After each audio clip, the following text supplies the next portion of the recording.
Morningstar, played by Larissa Rave, Jason, played by Nuskavian, and Mojave, played by Daybreakathon. And allow me to fix some things. Technical difficulties. Hold on.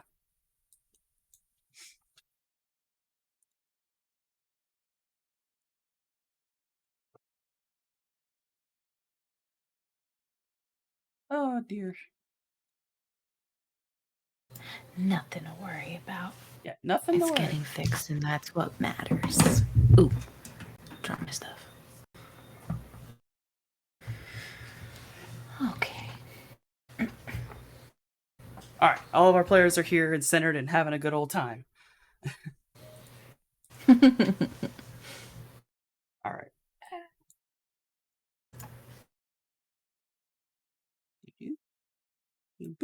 Okay. Let us get right in. Let's do it. After all the excitement on Jasper's Cove, the runners arrive back on the mainland with briefcase in hand. They return the boat to its proper place and make their way back to their vehicle. The parking lot of South Dock Marina is dark and empty, save for Jason's tank of a ride. Do you all have anything you want to talk about? Do you think they'd be No, mad I if don't I think opened the so. briefcase? I wouldn't recommend it. It's also a person, I think. Yeah, I want to know how it works. As Morningstar is saying that, I am in. I think I never left AR, to be honest with you. But if I did, I'd redrop into it, and I just want to see, like, what can I glean from the suitcase? Yeah. I'm also gonna be looking at it with stuff, just being like, just holding it up, turning it around at odd angles. Like, what is this thing anyway? Yeah, because the way that the information we were given made it sound like the suitcase was also a person. And so I want to know what that's about before we hand this thing over.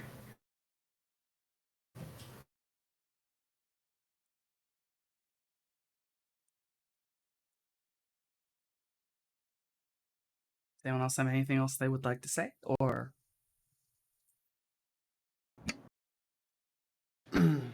Yeah, I mean, anything we can like find out about it, because like it's usually a good thing to know what we're dealing with. Right. I mean, they clearly wanted it really badly. They were willing to die to keep it, right? So should we pop it open and look inside? I wanna. It might not be a good idea. T's like slowly shaking his head. Wait, yeah, like were we told not to open it explicitly? I don't remember. I don't you were remember never either. actually told not to open it. technically they didn't say we couldn't open it. I'm gonna open it. I think Morningstar like sort of coils up her body, so she's like pressed against the side of the car because she doesn't know what's about to happen. And I think she probably like holds up her gun just in case. Yeah, Mojave's just like, okay, is it locked? Yes, no. If not, open sesame. All right. So the case in question is locked by two locks. There appears to be some form of electronic keypad on the outside, as well as what seems to be just a basic mechanical, like, tumbler lock. Which one would you like to try to open first? Okay, well, first, would I see, like, anything magnet magic, anything? Can I get a vibe check? Electromagic. I'll give on the Yeah. vibe check. You can tell that it's electronic. Okay. That's what I wanted to know. Yeah, I will say, it is giving off generator. This close to it, I don't think it's going to make you roll, but your electrosense is telling you this is the same thing. When you look at a transformer or a generator, there's a lot of electricity inside of this thing right now. Okay. Yeah, I'm just gonna tug at it like it's locked. It's not opening. I'm just tugging at it like, oh, yeah, no, this thing's locked up. Hold on. The fuzzy box is locked up tight. Lydia will come near it and, or Morningstar rather, will come near the box. And I believe when we first got onto Jasper's Cove, I marked the box. I don't remember exactly, but I'm pretty sure I did. I'm pretty sure you did when we first identified it in the ship before we retrieved it. You marked it. Yeah, because I had my like thermal vision and all that shit. And so I'm wondering with the electronic stuff and me being in an AR, if I could like electronically unlock this thing. You can definitely electronically unlock the electronic lock. Mm-hmm. But the mechanical lock is not something you could unlock. Not that way. You'd have to actually pick it. Yeah. So I'll have unlocked it, and then once that happens, I'll let the group know and be like, well, I got one lock. Any of you guys know how to pick a regular lock? Can I give that a try? You're sure. driving. Are we do? Hold Never on, I do mind. want to know. Are you guys doing this in the car? I assumed we were in the car. That's fine. That's completely up to you and Jason if he's even left the parking lot yet. Well, that's true. I don't know if we're on the move, but I do know we were in the car. I've got an extra set of hands. I could give it a try. That's true. That is very Can true. you do the thing if you? Well, I guess the picking locks is mostly a touch thing, so you probably could do it with your extra hands and keeping your eyes on the road. I'll pull into a parking space in the parking lot. Okay. I'll give. This would be locksmith. Oh. You don't have that. I don't believe you have that skill. So it is No. defaulting on an agility test. Oh. Well, on second thought, maybe not. Maybe I. Oh, Maybe wait, I hold better on, just keep driving. So, well, actually, I didn't think it was that kind of lock. I don't really know how to do that kind of lock. I thought it was, like a normal lock, like an electronic one. Oh, that's the one I unlocked. I mean, I this could would give it be a the shot. normal. This would be the normal lock, and she like takes back the Yeah. the briefcase and puts it. I in got front of one Mojave. agility, y'all. Yeah, I mean, I Well, could give it a shot. I do things sometimes. I don't know. I got 4 in agility. Could yeah. I like help Morningstar? 5, so Yeah, like could I like help action Morningstar? Is there or Morningstar? Can fucking Mojave? Is that a thing in Shadowrun? Can I do that? I don't remember the rules specifically for that, but I mean, I'll let you roll. No, I remember how to do it. You roll it. So does Mojave. You add your successes to Mojave.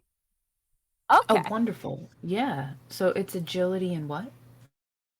Limited Agility by what, rather? and I should actually say by... I did say that wrong. You add your successes to Mojave's rolled dice. So you would roll locksmith or roll the defaulted agility, limited by physical. Well, actually, no. In this case, I would limit it by mental because it's actually you're mentally trying to work through it. So roll agility limited by mental. Mojave is the one picking the lock. Yes. I just want to offer my help. Okay, so I still roll. Okay. Yeah. Limited by mental. Okay, here we go. Agility limited by mental, and I'll say I'm focusing to do this. So. Yes. So dropping out of astral and actually trying. I do not do well. I couldn't help you. So I withdraw my hands when I realize that I am unhelpful. I am happy I can get. We'll see. Yeah. Sorry, Mojave. I was trying to help, but That's fine. Regular locks are weird. You attempt to open up the Get mechanical out the lock. bobby pin. Another bobby pin. It doesn't. You almost get it. It's that last little bit that you just can't get. Damn. If And I you have had to a pull couple of away. hooks and rakes along with this bobby pin, I might be like, nah, bobby pin goes pinging across the car. Yeah, and when Dang the it. bobby pin is Only had a proper forced tension wrench. out of the lock, all of you hear a very clear ka-chunk. As not only do you hear what sounds like another set of locks engaging, there's also a shit. small electronic notification as the electronic lock relocks itself. Huh. And the readout on the electronic lock used to just be blank and basically was waiting for an input code. Instead says, nope. Okay, fair enough. Says that out loud to the box. I think Morningstar like just mentally puts a little hi message, I guess, in response to it. And that's what she'll do till we get to where we're going. You know, Yeah, she'll I'll have try to to like have a conversation with the box. Just in her head. I will let you have a conversation with the box. It's not talkative while you're driving. It's you say hi, it says hello back. And then after that point, it doesn't really respond with any words, but it does morph its icon from being basically a simplified, like, basically random user icon, whatever the hell, the ones you just see randomly for most mechanical items, to what appears to be a cat with two tails. And it just sort of sits there. I guess in AR, it's sat on the box, just calmly watching you. I think you just Morningstar is like tilting her head at it and just like, fascinated by this two-tailed cat. And outside of A, there's nothing happening, right? No, yeah. Outside of AR, there's nothing happen. Do you think My it's a tension wrench dud? went. No, it's doing something. Kinda fuzzy like that. I think Morningstar will send another message that says, "Are you hiding from someone too?" ? The cat basically tilts its head at you and kind of Cheshire grins. Oh shit, okay. I think Morningstar will probably smile too. Which is very weird and like bizarre. But yeah. You will also notice that the icon itself appears to be kind of you've seen something similar to this. It depends very much, depending on the person, what these appear like in the Matrix. But a slaved device, so one that is basically linked to someone else, like any of Jason's drones would be slaved to his rigger gear. In this case, the cat appears to be a slave device to the box itself, and you can see a chain holding around the cat's neck, pulling into the box. So this cat does not appear to be able to get off this box or leave it. I think until we get there, Morningstar is going to be contemplating why it's chained to the box. What's going on here, and then I think in a sort of side, I don't know, like a side message, she will let, the name is escaping me right now. Mr. Johnson? Was that their name? Mr. Johnson is the name for the person who would have, any person who would give you a job. So yes, you'd like to message your Mr. Johnson. Yes, my Mr. Johnson. That mission accomplished, see you soon type of deal. You get back basically an emoji, like a little okay emoji, and then just an address. And you know this address very well. You've driven here before. This is the address to the Diamond Stallion where Nero works. Okay, I will actually then out loud give Jason the address and say that that's where we need to go to deliver this. I will go there full speed ahead, which is like 40 miles an hour, maybe 30. We're zooming. Just zoom in. With directions from Morningstar, the motley crew make their way to the Diamond Stallion, a fairly famous strip club and lounge. The Diamond Stallion is well known for its staff that can please even the most discerning of clientele. The cover charge lets folks in to drink, talk, and watch. An extra charge, and patrons can generally get whatever else they'd want in the private rooms upstairs. One should take care, though, as to not disrespect any of the staff. People who do are thrown out as a warning. A repeated offense could get you a hospital visit, or a lovely trip to the morgue. As you all drive in, you will go down the I-10 and cross into downtown, which is rather bustling, even though it's sort of, kind of middle of the road. It's inner city, so it's not so much it's low income or high income. It's not a lot of residential, mostly clubs and stores and things like of that ilk. While driving down the road, the club's sign is visible well before the rest of the building is. A silhouetted horse head over top of a stylized diamond. Its pale blue shimmer lights up the streets of downtown below. Once the runners round the corner, they can see the rather lively area surrounding the base of the building.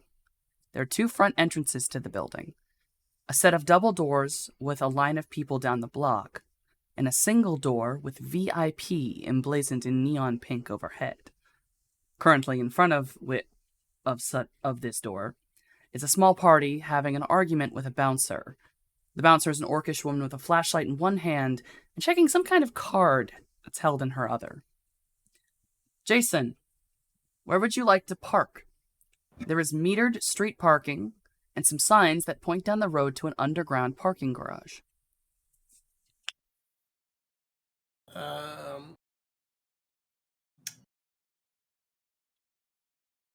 Is the parking garage actually? Hey, how long do you guys think we'll be in here? Should I park for a while or just real quick? I think we should probably park for a while. They might have another job for us. Okay. We'll park in the parking garage. All right. Oh, I'm sorry. You go ahead. I had a thought, but go ahead. I'll do it after. Okay. Mine's very simple. It's about 20 new yen an hour. Okay. Not too bad. Could be worse. And the vehicle does fit in the parking garage? It does. This is actually rather... Yeah, this is a shockingly large parking garage. Actually, once you get down into the lower levels, where it kind of directs large vehicles to park about level 2 or 3, you start to notice there are a disturbingly large amount of armored vehicles down here. Actually, they are very similar to yours. Actually, very so similar. It'll blend right in. Oh yeah. Oh, except the only difference is these vehicles all have the Knight Errant logo on the side of them. The Ares Security Forces. And mine has a much more fly paint job on it, I'm sure. Yes. Oh no. I will drive in. I will drive to a quiet corner and park. Morningstar picks up on this detail right away and is like, oh shit, But what I was going to say before is that Morningstar takes off her hoodie And you see that she's got just a long sleeve shirt underneath, something that's what we would call in Under Armour. But she takes her jacket and she like throws it over the suitcase itself, so it looks more like just a bundle that's being held, because she's like, I don't know if someone spots us with this and won't try to fucking, take it from us or whatever. So let's try to be discreet. And then, yeah, we'll fucking wiggle on out of the car. He will get out also and stay very, very close to Morningstar. If anyone so much as nudges her, he is snatching people up. Yeah, I was gonna ask, like, is he uncomfortably close, or is he just like being bodyguard type of deal? You have a bodyguard right now. Okay, word. Okay, cool. Yeah, Mojave's just vibing. Yeah, I think we'll head towards the club. Morningstar's very familiar with the club and the people who work here, including the orc at the door. So I think that, like, I guess a moment of confidence for Morningstar in walking up to the Diamond Stallion.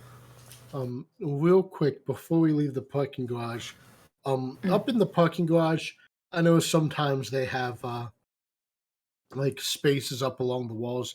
Are the walls like completely smooth, or is there space where I could like set a drone up somewhere, like one of my roto drones? Like a little crevice?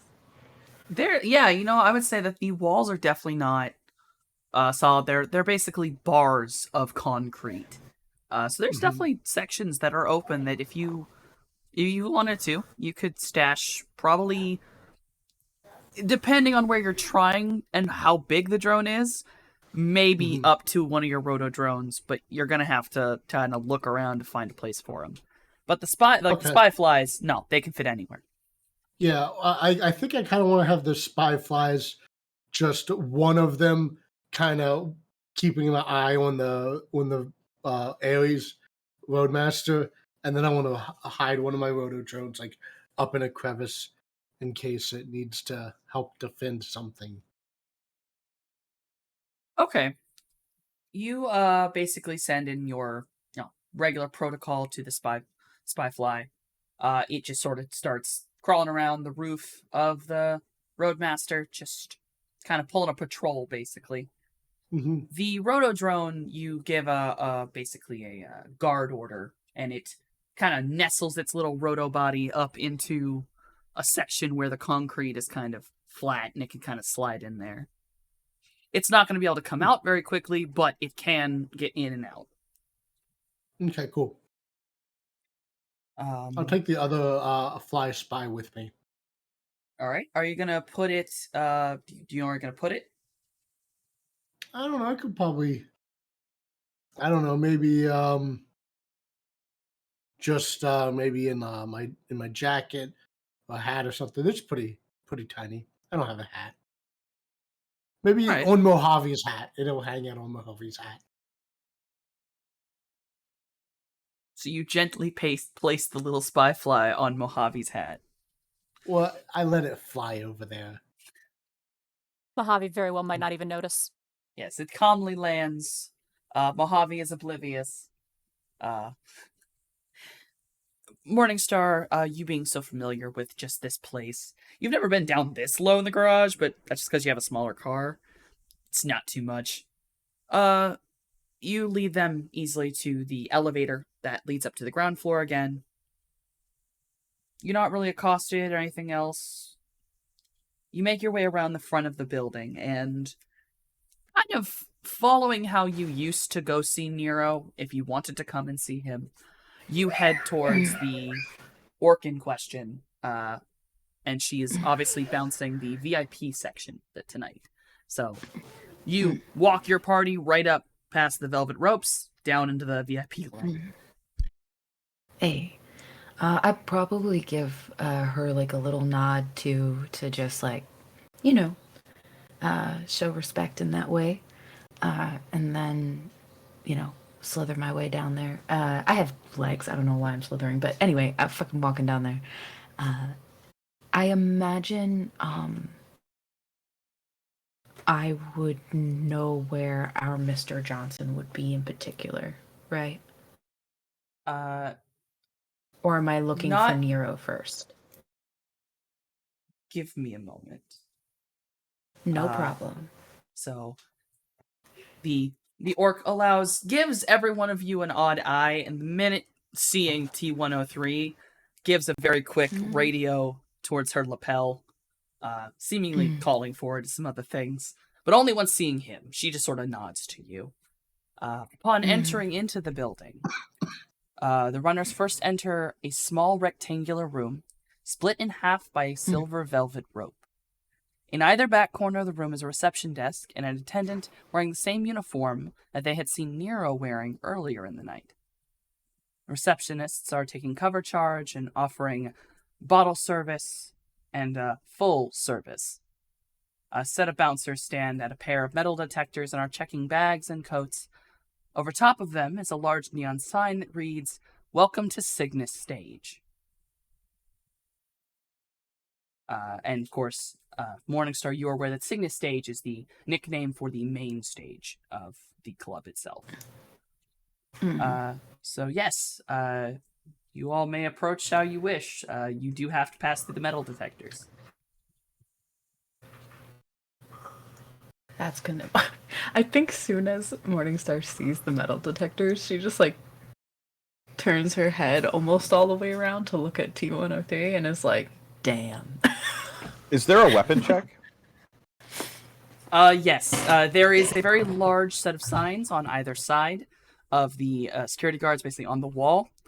Big old holographic sign switching between no guns, no coats, no bags.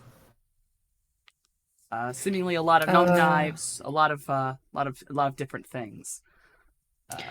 Right. Yikes. Yeah. I think Morningstar will shoot a message to Mr. Johnson and be like, we're here. You know. I think also will be like, one of us is pretty much made of metal. Can you help? Oh yeah. T. While While they're doing that, yes. T has already kind of like resigned himself and is like moving towards the weapon check. It seems like they're checking all of these items at the actual, like, right before the metal detectors. So that would just be moving towards the bouncers in question. Morningstar, you get a message back, and then it just says, just say you're here to see 404. They'll let you through. Then I'll... Okay. Morningstar will actually put a hand on T103's, like, I don't know, fucking bicep or whatever, and sort of like hold on type of gesture, and then walk to the bouncers and say that, hi, I'm here to see 404. So are they, and like we'll gesture to the group. Mojave waves. The very large bouncer looks down at Morningstar. He is another troll. Big boy. So big boy. Mm-hmm. He's a little short for a troll, so he's about eye line with T103. With T103 being very, very big for an orc. Yeah. He hears you say that. He nods. He looks at the bundle in your arms and just like points at it, goes, "What's under the coat?" A box. Box can go in. Coats and weapons gotta go with us.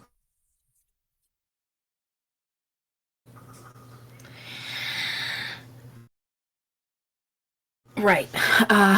So she'll take the coat off and hand them the coat, and then hands them her gun, and then just holds very tightly to, like, her tail comes out from underneath her shirt and wraps around herself and the box. I think Jason is wearing just a hoodie on top. So I think he's going to take off his hoodie and just have a bare chest and hand it to the guard. Hell yeah. Hell yeah. You take your hoodie off, hand it to the Do you guard. want the pants too? Or is that just enough? Yeah, Mojave's just hanging back like, He's just like, you can keep your pants on, unless you're gonna pay for full service. And then he just kind of waves you through. Pat, like, waves Morningstar through, waves Jason through. The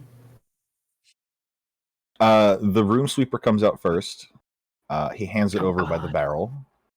Oh my god. The gentleman just takes it, kind of looks at it for a minute, admires it, nods, and is just like, good choice. And you can see every time they've taken your stuff, they have placed all of your items into a lockbox, basically, and tagged it, and have placed it behind them, sort of in this like locker room area where everything is locked away and safe. Okay. He'll give over the armored coat next. Fold it a couple times. It's pretty big. And then he's wearing just like boots, pants, big enough that a guy his size can still move in them. And then he's got like the skin tight athletic top on over it, short sleeve. And it's very obvious that the arms are like Ares branded cyberware. And he does not move to take those off. The bouncer basically kind of nods. He looks at your arms and quickly runs a wand towards just T-103's legs, kind of avoiding the arms, as obviously those would kind of come up as metal. He taps on T-103's kind of shoulder and is like, gotta make sure you connect into the wireless. It's rules. All cyberware.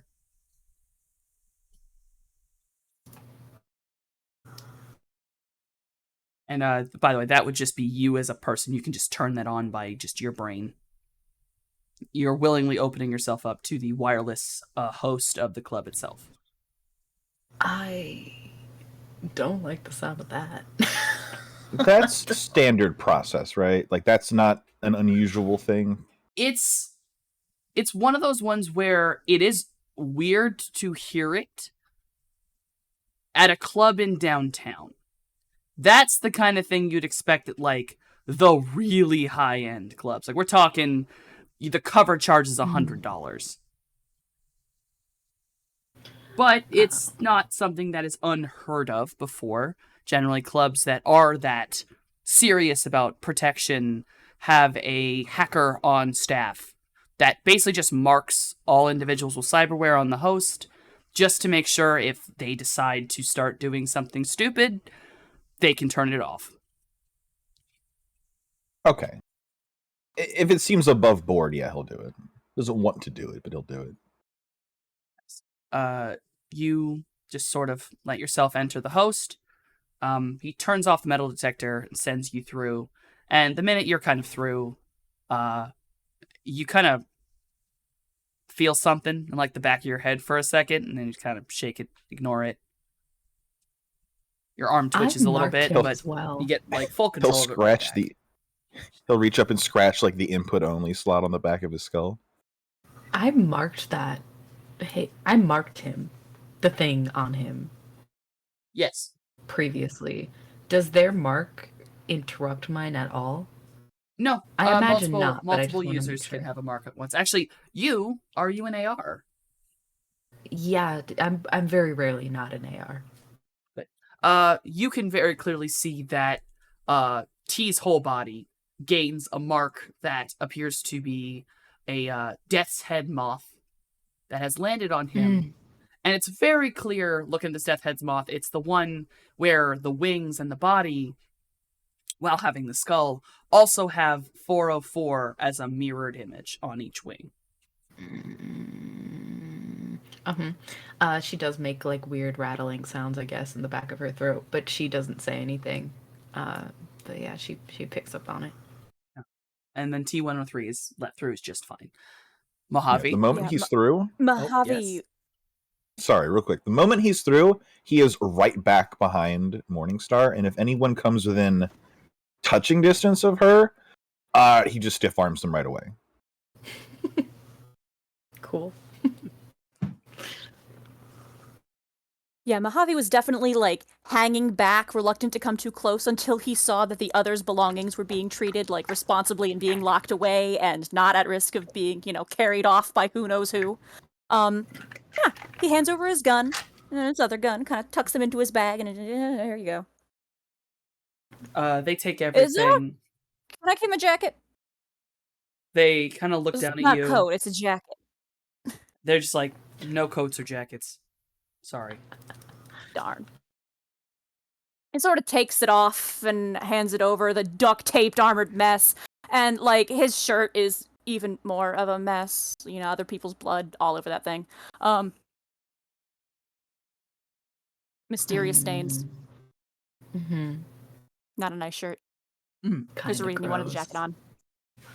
Yeah. They put away your jacket, just like everyone else's items, and you all entered in. So, the club itself is a 2-story structure with a large balcony overlooking the main stage. There is a large bar to the right and a lounge area with private dance locations on the left. The center stage is a T-shape with 4 poles down its center, and large rings hung from the ceiling overtop the 2 wings. Large couches line the stage, and a few people have STEM staff sat with them, pouring drinks and chatting. There are staircases leading upstairs on either side of the entrance. A DJ booth sits at the back center of the room, and above it on the second floor is a massive square window. Nero can easily be spotted serving drinks at the bar. Also sat at the bar, nursing a drink, is the runner's Mr. Johnson.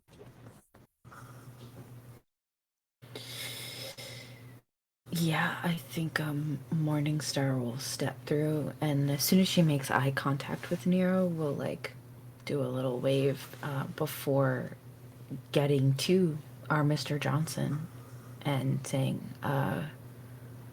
"We got a package for you." Mr. Johnson turns, and she's looks at you, looks at the package, just sort of nods, holding her drink. Shoots the rest of it back, rubbing her hands. All right. Then let's go upstairs so we can deal with this. And as she kind of turns around to you, there is a very obvious bandage on her left arm. Like, it is a very thick bandage. It's all the way from her elbow down to her wrist. And it's definitely fresh. Whatever this is, it's very fresh. You can see there is some old kind of red-brown that's seeping through a little bit in some places. You're bleeding. Yeah. And she looks at Morningstar specifically, kind of. There's a little bit of pity in her eyes. We'll talk about that. Let's head upstairs. She guides you towards the staircase nearest to the bar.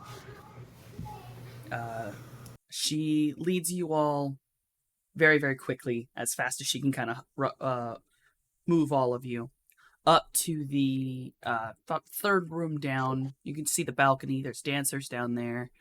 You can see someone being taken into one of the private rooms down back. You enter this room, and it's not what you would expect a private room to be. This one's definitely a little bit different, given what the full service probably is. This room is simply a pair of leather couches, black leather, and blue accents everywhere. A lot of iridescence, light blue, diamond, things like that. Silver and glass. There is a mini bar with some very comfy seats next to it, a glass coffee table, and sat on the glass coffee table is a silver case, and it is nigh identical to the one that the party is carrying. Because I'm in AR, right? With this other case, do I see like another cat chained to it, or There is nothing on this case. It does not appear in AR. It's either not on, or it just doesn't Okay. have a matrix signature right now. Does it have the same Okay. electromagnetic vibes going on? Very low. This is the kind of, like, if you look at a battery, Okay. like a battery not plugged in anything, you're going to Yeah. get this kind of low level electric frequency. Yeah.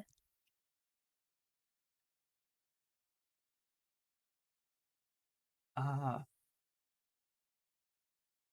was going to say you all can ask Mr. Johnson anything right now, but I realize Rissa has walked away. Is there anything you all would like to ask the Mr. Johnson? Well, we got your case. It's pretty easy. No problem. I'm sure you got your own people. Guy, I got to offer. Is your arm okay? You want me to look at it? Mojave's a doctor? Uh-huh. Nearly. Don't Everywhere worry. that matters. Don't worry about it. A doctor already looked at me. Besides, I kind of deserve to keep this. And she kind of taps the wound very gently. She takes the case from you and puts the silver case next to the other one, and very quickly types in the electric code and the manual code. Pauses for a second, taps the box 3 times on the top, and you hear a similar sound to what you heard in the car of like the ka-chunk, and it opens very quickly. She kind of turns back to you, all of you, and kind of just goes, "Curiosity would can kill the cat, you know." Satisfaction brought it back. Inside of the case, Morningstar looks a little guilty, like just a little bit. It's like, oh, like, oh shit, she caught me. I will say, shameless. in AR, the cat is missing right now. Oh dear. The cat is missing right now. It's just not out or being shown. In the case, now that it is open, it's kind of gently seeping a little bit of fog as if it was chilled on the inside. You can see a tube, and on this small cylinder, there is a very broad label that says Nekomata. So Nekomata. Is that familiar to me? Given my past? I mean, I would I'm honestly willing to give that roll. anyone in here could know. I guess if everyone wants to roll me a memory test, it's one of those ones that multiple people could know. Sure. Unless somebody says What's the word roll out for a loud, memory test? Nope. Do I just click memory for my memory test? Yes, that is the memory test. Where's that button at? It is within in the next to your attributes. attributes. Oh, I got none. Damn. These dice don't give a fuck about me. At all. Oh, Jason, you actually know Yeah. exactly what a Nekomata is. Nekomata is a Japanese mythological creature. It is a monster cat that has 2 tails. Ah, okay, cool. It's interesting to see it reveled here, but that's all you know it as. It's like, oh, it's a myth. And who said Nekomata? It is written on the cylinder that sat in the case after it was opened. So, Oh, that's cool. I'm a big fan of like mythology stuff too. Those cats are pretty cool. What cats? The Nekomatas, from like the mythologies and things. Okay. Why are we talking about cats? The tube, Mojave. The tube says Nekomata on it, and I think it is referring to the mythological creature. Okay. Okay. Yeah. As 404 opens up the other case, she takes out a very similar cylinder. In fact, it is identical completely, including it says Nekomata on it. She then picks up the real one and then replaces it with this one she's brought from her own case, shuts the case, resets all the codes, and sets that one aside. She then pops the cylinder up right on the table, and on the very top, there is kind of what looks like a dial of some kind. She grips it and turns it, pulls it up, and what comes out of it appears to be some form of motherboard or circuit board that is kept in very cold temperature. In AR, you can witness as this thing is unlocked and pulled open. 404 seems to touch a chain that is linked from the motherboard to the cat, which has now reappeared. The chain snaps, and the cat is freed. The cat then hops off the table, and then the form of the icon changes and shifts into something that is not an icon, and is instead a persona. And it is a woman. She is in a Japanese-style mask that seemingly is replicating a cat's face. She is in a full kimono, very calmly sat there and stood.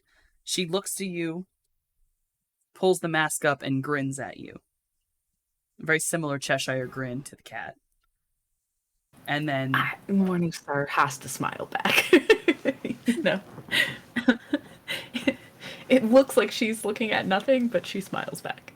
You see 404 turn and look at this woman's persona, also smiles and goes, "All right, Neko, go home. You know he's waiting for you." And the persona just vanishes. Just seems to hop out of the host. Just, boop, gone. 404 stands up, wipes her pants, kinda rubs off her hands. Hey. So, good job. Proud of all of you. Thumbs up. So I probably should properly introduce myself. My name is 404. I'm an employee of some very interesting people who wanted to do a bit of a test run, shall we say. And then she's saying that she's walking over to the bar and grabs 4 items off the bar. They're 4 cred sticks. And she just passes them out to each one of you. And there's your payment. She hands one, obviously, to Morningstar as well. And looks a little ashamed.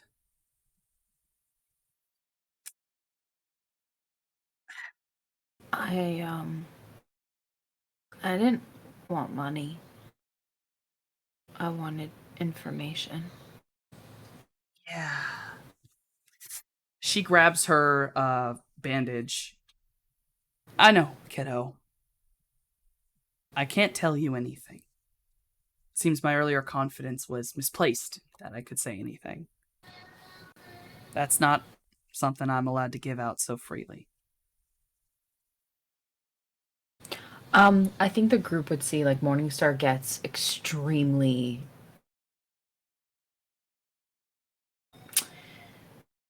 uncomfortable is not the word. Extremely disappointed. She couldn't hide it from her face even if she wanted to. And almost a little bit confused. And she's just like eyes on the cred stick and is staring at it with that look of disappointment and confusion. Mojave sidles over to give her sort of a companionable pat on the back.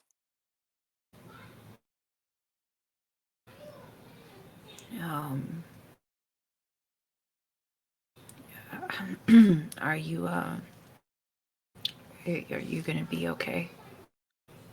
Oh, I'll be fine. This was more a fight. It's just this was a fight with a friend of mine. Let's put it that way. Companionable disagreement? Yeah. Yeah. Companionable disagreement. That's what happens when your friends likes to bite in a fight. Morningstar definitely is like, huh? You know? But doesn't say anything just because she's like, well, clearly she doesn't want to be found. So she just sort of accepts that little bit there. Still looking very disappointed. Now, Yeah, Mojave gives her another pat on the back and just sort of, we'll get what you're looking for one of these days. You can count on it. Yeah. I hope so. now I gotta ask for a bit of a debriefing. Said you guys got it all easy, like. Sure there wasn't any issues you had? It was some guys with the mimes guns being shot. Morningstar takes out the eye and just holds it up. And the face is like stone, you know, no emotion holding up the eyeball. Two Yeah, of them I died, mean- 2 of them didn't. We had to work for it, but I wouldn't consider it challenging. They were they attacked us and then we defended ourselves aggressively. They defended very aggressively. Tried running away, and the aggressive defense wouldn't stop. Aggressive defense. Very aggressive defense, let me tell you. It was a sight to see. On that note, T will sort of cycle the pistons in his arms without using them, just so the arms make like a whir sound. Yeah. Not gonna lie. Definitely was a mess we had to go clean up out there. They sure willing to admit it.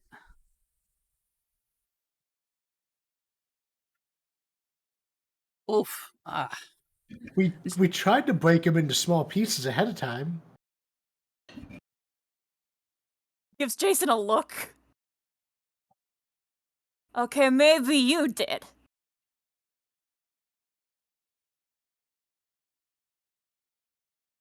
Oh. Okay. I got 2 a of them trophy, lived. so 2 of them didn't. Can I see it? The eye? the eye, yeah, she will like plop it into her hand. They were connecting it to their gun, I guess, to help them with their aim. Mm-hmm. And she just sort of rolls it around in her hand real quick. Just checks it over. And in AR, you can watch. Like, you know how hard it is to hack, even for a good hacker. You watch as this eye goes from having no marks on it to 4 in less than a second. This is now, like, went from this is an object with no owner to it is now owned by 404. And you can very clearly figure out the Death's Head Moth is hers, as it literally holds her name. There's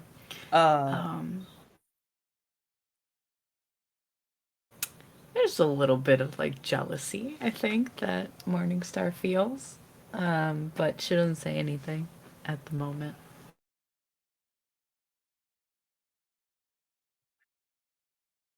404 rolls it around a little more. Kind of looks off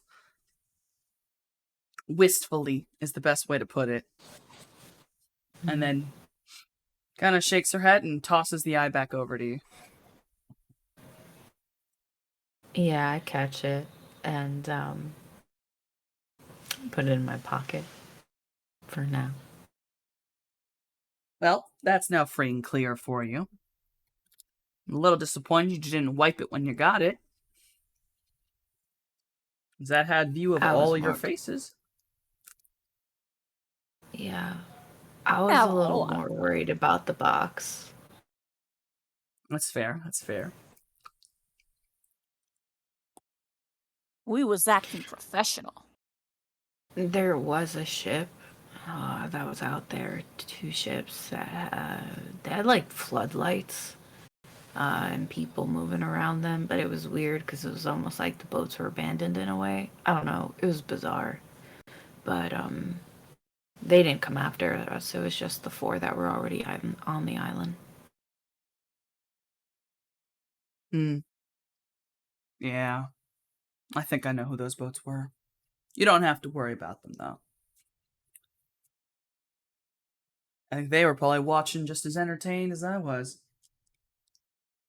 It was watching? So you were watching. Of course I was. Snazzy. How else do you think I was gonna decide whether or not you did a good job?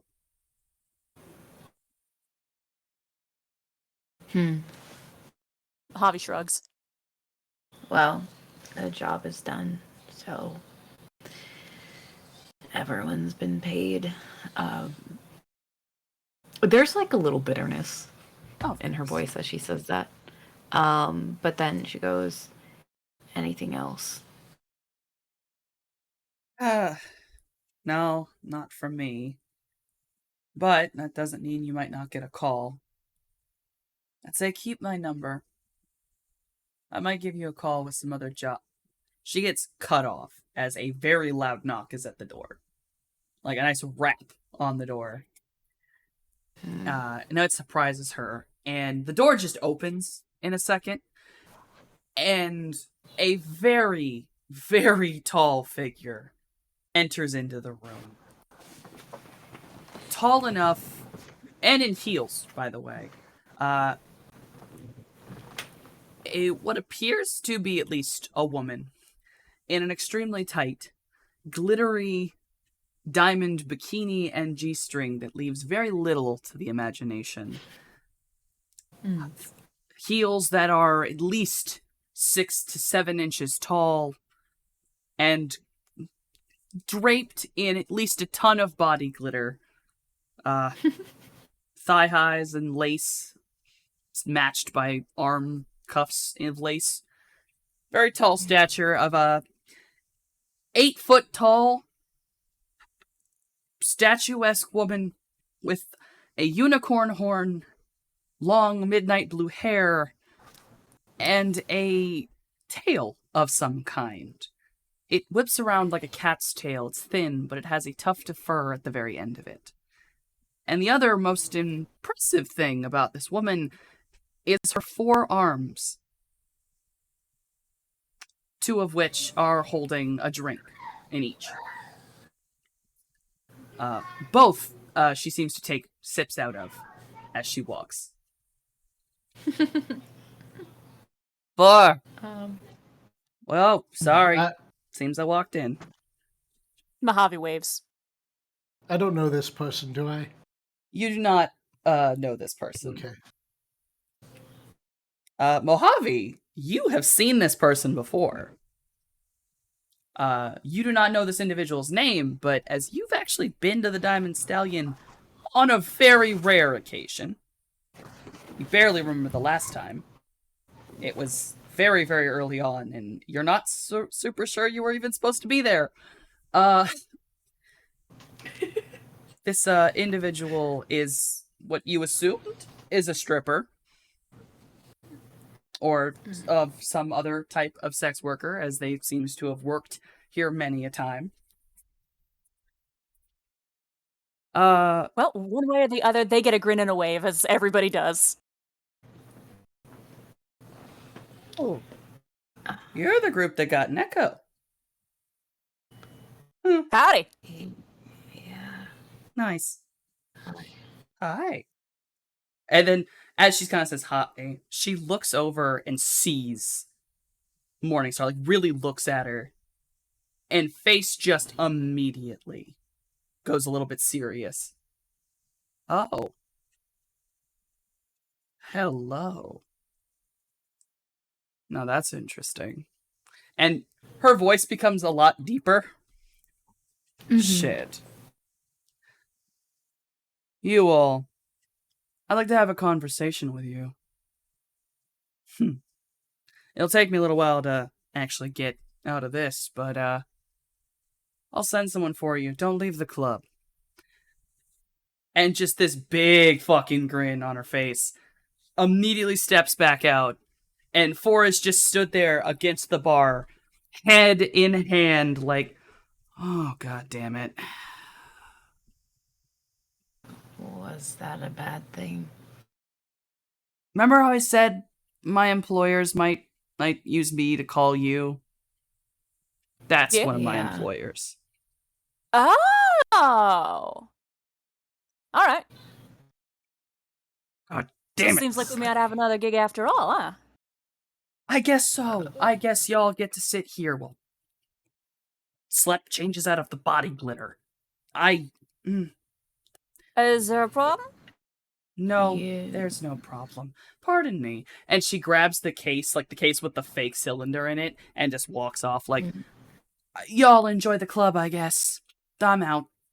Throws the door Okay. open and starts walking away. Waves as she leaves. You all have a very good bit of time to do whatever you would Yeah. like in Diamond Stallion until your meeting with the mysterious individual. That didn't seem like a good thing, right? Oh. I don't know. That didn't seem so bad. She just seemed a little peeved that we got another boss all of a sudden. Okay. Almost like she wanted to keep us to herself for a while. Maybe. Okay. Do you guys want drinks? I can Yeah. get them. Let's go get some drinks. Okay. I mean, there's a bar right here, but is it like a stock bar? I can't, like It's or a is it just? it's a mini bar. It's got like the tiny little things of alcohol, but Oh, a lot of them are yeah. locked away behind like a glass case. It seems like there's supposed to be a bartender for this. Like if you rent this Yeah, room, you rent staff. Right. Okay.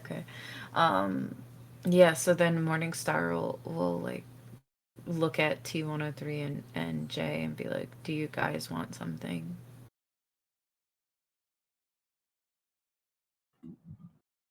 Sure, I'll take a drink. What do you Yeah. want?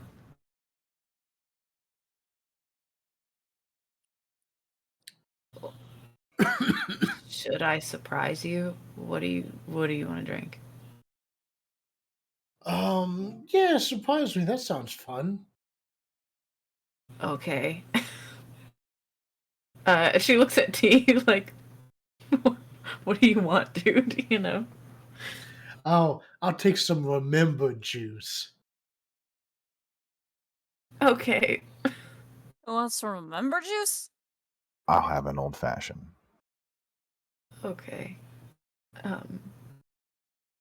Okay. She'll just like, awkwardly leave the group. She's really just looking for an excuse to go see Nero. Of course. But they don't know that. So she just goes off to the bar that he's working at. So are any of you gonna, other than Morningstar, is anyone else leaving the room? If Mojave ain't gonna go mingle, then I don't know who he is. So Mojave Yes, and Morningstar. yeah. You Tia are leave the also. room too. Doesn't know where he's gone. He's just wandering off. Jason, are you gonna follow the rest of the party? Yep. All right. You all exit out, go back down the stairs towards the bar. At least everyone may choose where they'd like to go, but the minute you hit the bottom of the stairs, Mojave begins to wander off.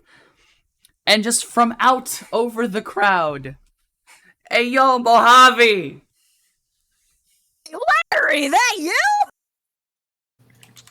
As this just very much businessman looking dude with tie pulled down, he's got like 4 various staff members of you got men, women, in between everything. He does not seem to have a preference. He's just happy to have individuals who are scantily clad next to him. And he's just like, hey, and it's like waving over at Mojave. I'm gonna go over. Mojave heads over to Larry. Nero is just sort of sat at the bar, kind of watching as his section's a little bit empty. It's just sort of like, what's that? It goes, oh. Okay. Yeah, Morningstar goes over and just kind of like stands next to them for a moment and is like, yeah, I don't know. I don't know them yet. Can I get you anything, Starlight? I told them that I would get them drinks. Jay wants something surprising. Mojave never actually told me what he wanted, and the big guy wants an old fashioned. Yeah. I think I know what I can get you. And he goes over, very quickly makes the old fashioned, just straight up puts whiskey on rocks and sets that down as well for Mojave. Makes what a drink in a martini glass that is this sort of neon blue color and like drips in some form of, it looks maybe like lemon juice or something, and the whole drink starts to vaguely turn red. It's like it drips in through the blue. Yeah. Go. That's really cool. Old fashioned whiskey, shark attack, and what did you want again? I didn't ask. Drinking's still weird for me. It does weird stuff to my head. So You want a Shirley Temple? yeah. Yeah, All right. I'd like that. And he makes and as they're making that, she'll like pass around those drinks to the peoples and then come back. Jason and T, where would you like to go? You'd like to sit at the bar, head over to meet Larry? Sure, I'll meet Larry. This is a strip club, right? Yes, this is a strip club. Damn, we just got paid. Crazy. T's gonna go get himself a dance. Amazing. I think when Morningstar sees that, like sees the interaction happen, her eyes just go big and she's just watching like, whoa, mind blown. So I didn't think he did that type of thing, like those thoughts,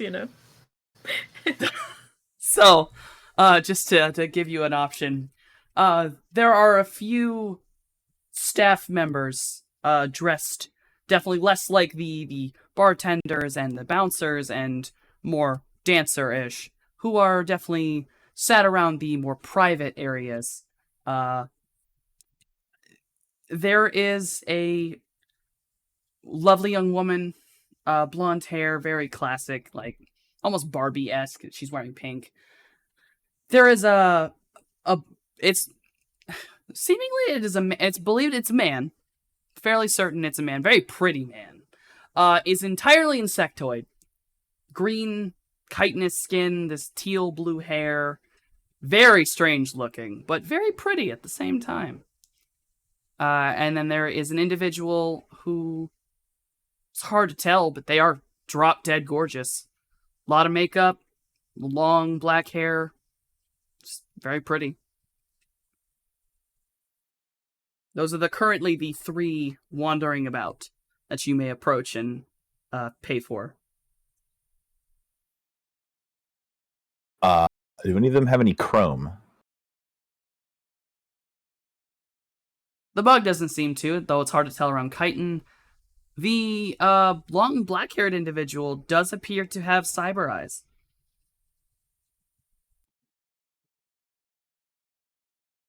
Okay.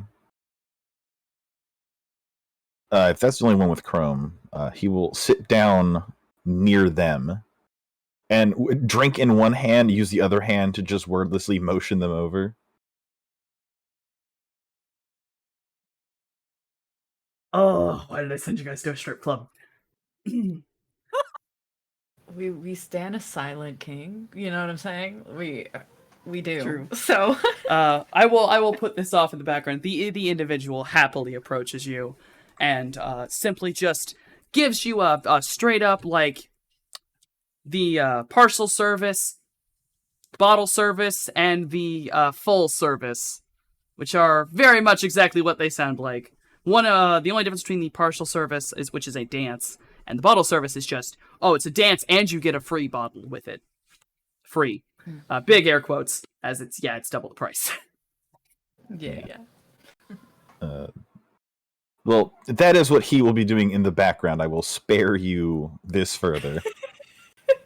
All right, so this is what T just happily goes over to the nice private lounge area and is enjoying the said individual. So the people going over to meet Larry.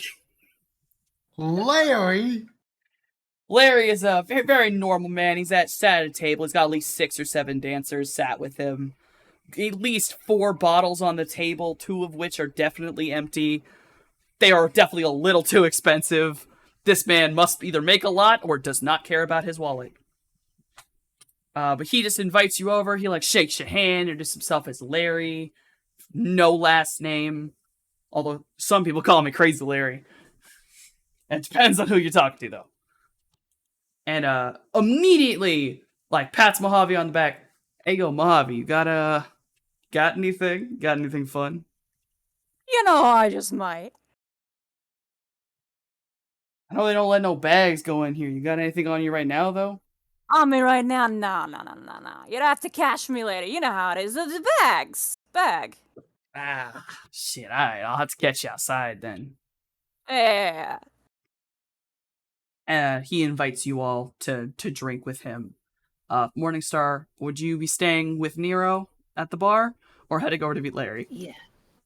All right. No, I would stay. But I every once in a while, as I'm, we're just having casual, very the normal interactions between the two, where there's Nero being affectionate and Morningstar just blushing a lot and wanting to be affectionate but not knowing how, and then every once in a while glancing over to check on the group to make sure everyone's still good, because people can get weird even here. So she just is in her own silent way being protective of the group. But yeah, she sticks with Nero. All right. Does anyone want to do anything specific? Ask any questions of any of the individuals they are talking to? Yeah, only the general small talk of hey, you Larry, how you been? What you been up to? Jason, you were definitely prodded about. You have 4 arms. Sorry, I'm so sorry. Yes, Jason does. Just the weakest man. Where did you That get? is true. Where'd you get the other 2? I gotta know. Also, wait. Well, Are you blue? What question's that, Larry? I don't know. You can't It's just blue. go asking people why they got 4 arms. It's rude. I was just curious, man. believe it or not, man, I was born this way. 2 arms, Larry, huh? Well, I only got 2 arms. Let me show you a trick. Does Larry have a drink? Yes, he does have a drink in his hand. Can I try to steal his drink and then offer it to him? That is a sleight of hand. Yeah, so a palming? Yep, that's palming.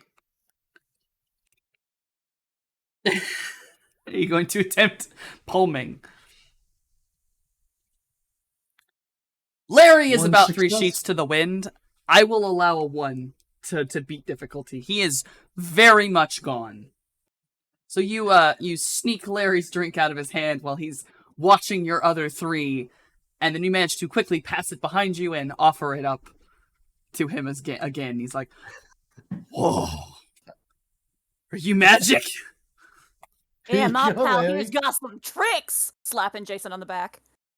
Oh yeah. That's amazing. He sips the drink. He's like, magic makes it taste better.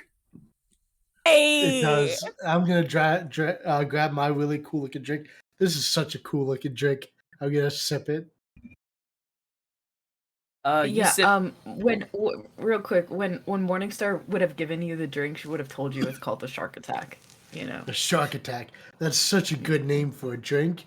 Like, especially after we just get off a boat. Like, that's what I want. Shark attacks, man. Yeah, you're much better having the shark attacks once you're back on the land. I will say the this drink in particular straight up tastes like a Blue Jolly Rancher. That's delicioso. A Blue Jolly Rancher that, like, after you take that first sip of like, oh yeah, it's sweet, it just beats the shit out of your mouth with how alcoholic it is.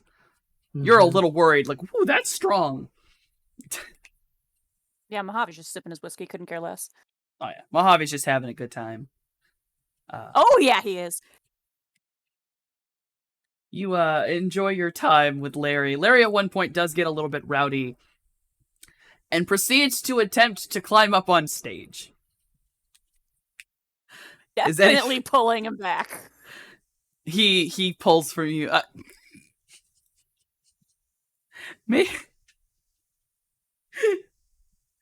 Make me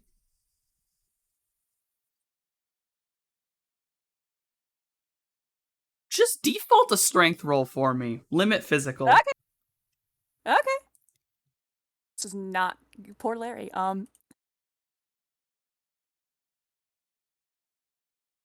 There is no way I'm stopping him, but I'm gonna try.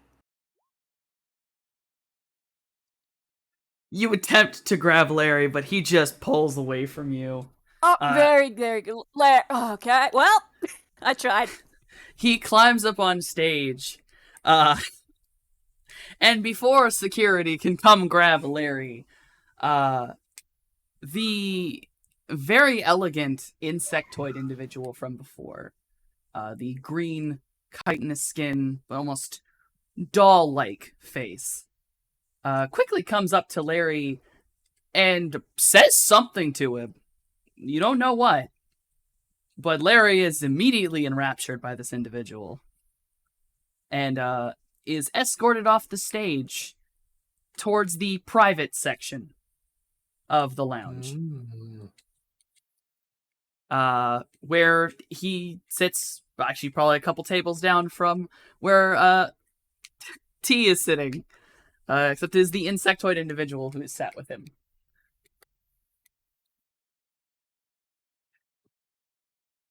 Well, there he goes, I guess. While all that commotion is happening, damn. So I don't have palming, but you know, I don't know. I think Morningstar would like poorly attempt to sneak the cred stick into Nero's pocket without them noticing. Do you have palming? You know, like if they happen to. I don't. That's why I said poorly. Would poorly attempt this.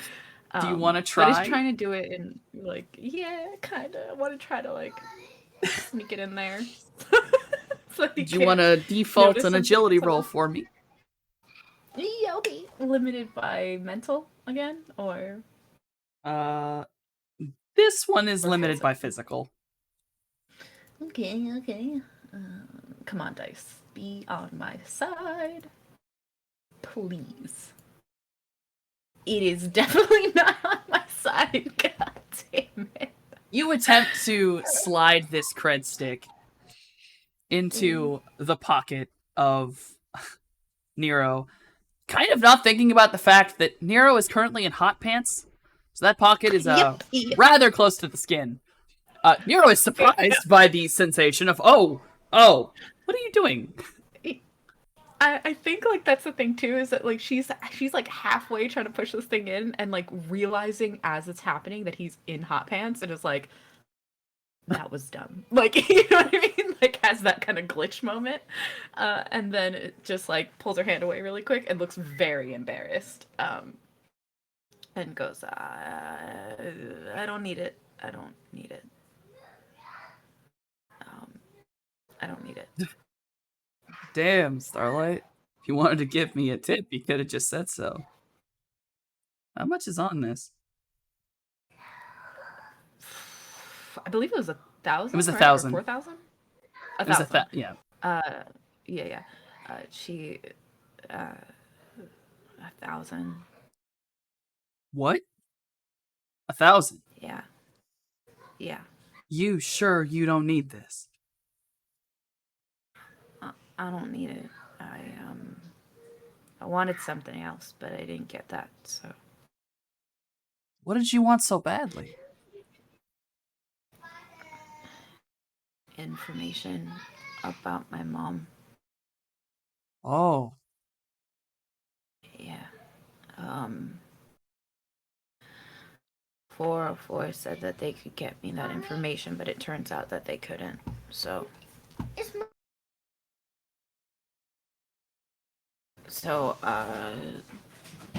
turns out that's not true, and so I got this instead, and I don't need it, so I figured you could put it to better use than I could. asked 404 to get info. That's why 404 came all jacked up. Yeah, she said that she got into a fight with a friend who likes to bite. So I figure that they tried to get the info and was maybe re-educated to not. Huh. You said mom, right? Yeah. There's only like 2 people I know that 404 would fight with. That she'd lose. And both will bite. But only one of them's a woman. That's the boss of the snake pit. Morningstar has a moment where she's like calculating if has she ever seen the snake pit before, like even from the outside? You know,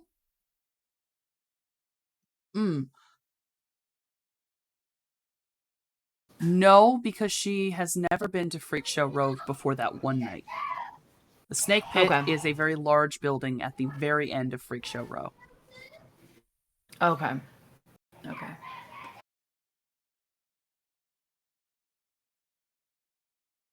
I think with that information in mind,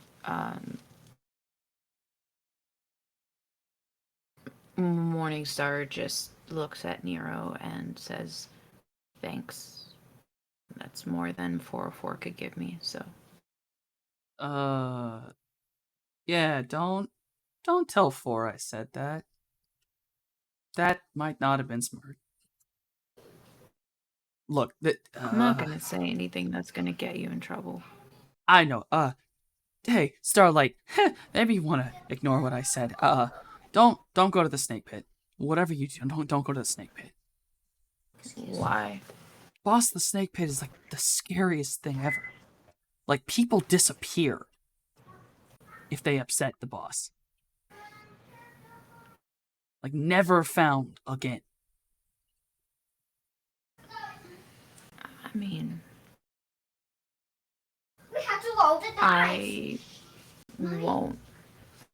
I won't go there, but just knowing that maybe she's there is kind of nice.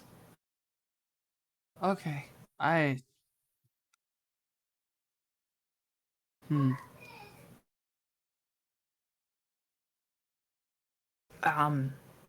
doesn't matter anyway. I guess if she wanted to find me, she would have, right? So,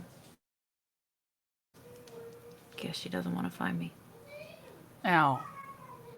Starlight, you don't know that. I mean, okay. If your mom actually is the boss of the Snake Pit, which is something I mean, I don't know. I don't know what the boss actually looks like, but that's like I think one of the most dangerous jobs out here. Like, maybe it's not so much she doesn't want to find you. Maybe she just doesn't want you getting involved. Like, Starlight, I work for some pretty bad people. Relatively. But like you're doing okay. Yeah, I do okay. I don't. I'm not saying that I want to work for them or anything, but like it would have been nice to maybe see their face.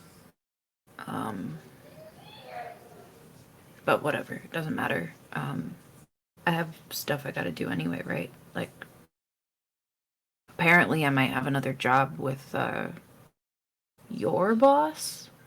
Question mark. I don't know. Wait. I Tall had as hell. Horn.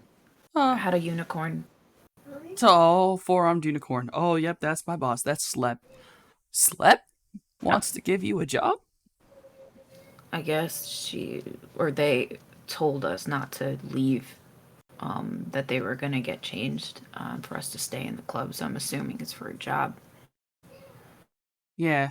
I guess getting changed. It's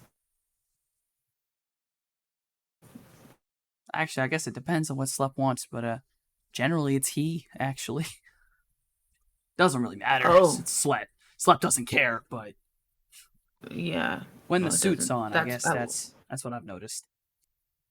Oh.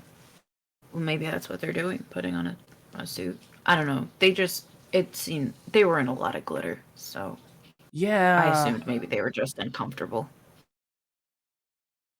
Oh, Slep's not ever uncomfortable. Slep's just very much business versus working. Okay. Understood. Be careful. Please, be careful. I always am. Plus, people I run with now, they seem pretty cool. He just leans back, sees T-103, looks over, sees Mojave and Jason. Yeah. Well, I'm not sure about him, but you know what? If you think they're good, then I guess they're good. Just watch yourself, please. Oh well. And she hesitates for a second. And then she leans in and she gives Nero a kiss on the cheek and literally runs away. And she runs to Mojave and Jason sits down next to them. Nero's definitely frozen for at least a good solid moment before just kind of a very small grin of he's very happy for kind of fixing his hair and straightening his vest. Gets ready to get back to work. So at the table with open arms and hey, Morningstar, how you doing? I'm good. Hi. What are we always so loud? So maybe don't yell my name a lot. Gotcha. I'm not well, I guess now I am. I'm not normally a criminal, but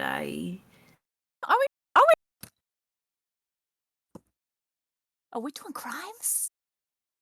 Well, I mean, okay, we're not doing crime. Well, now we've done a crime. I'm pretty sure. Wait, is Jason here? Or are they Yeah, Jason. Yeah. I'm sitting with you guys. Yeah. Okay. Whoa. Yeah. I mean, We didn't do any crimes. We're heroes. Technically, we did. We killed 4 people, so I'd say No, maybe I saved crime. 2 of them. I saved 2 of them. Remember? That's okay. 2 people. We've killed 2 people.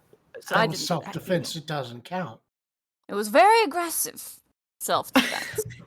There's a moment, I think, for Morningstar where they look almost like a computer.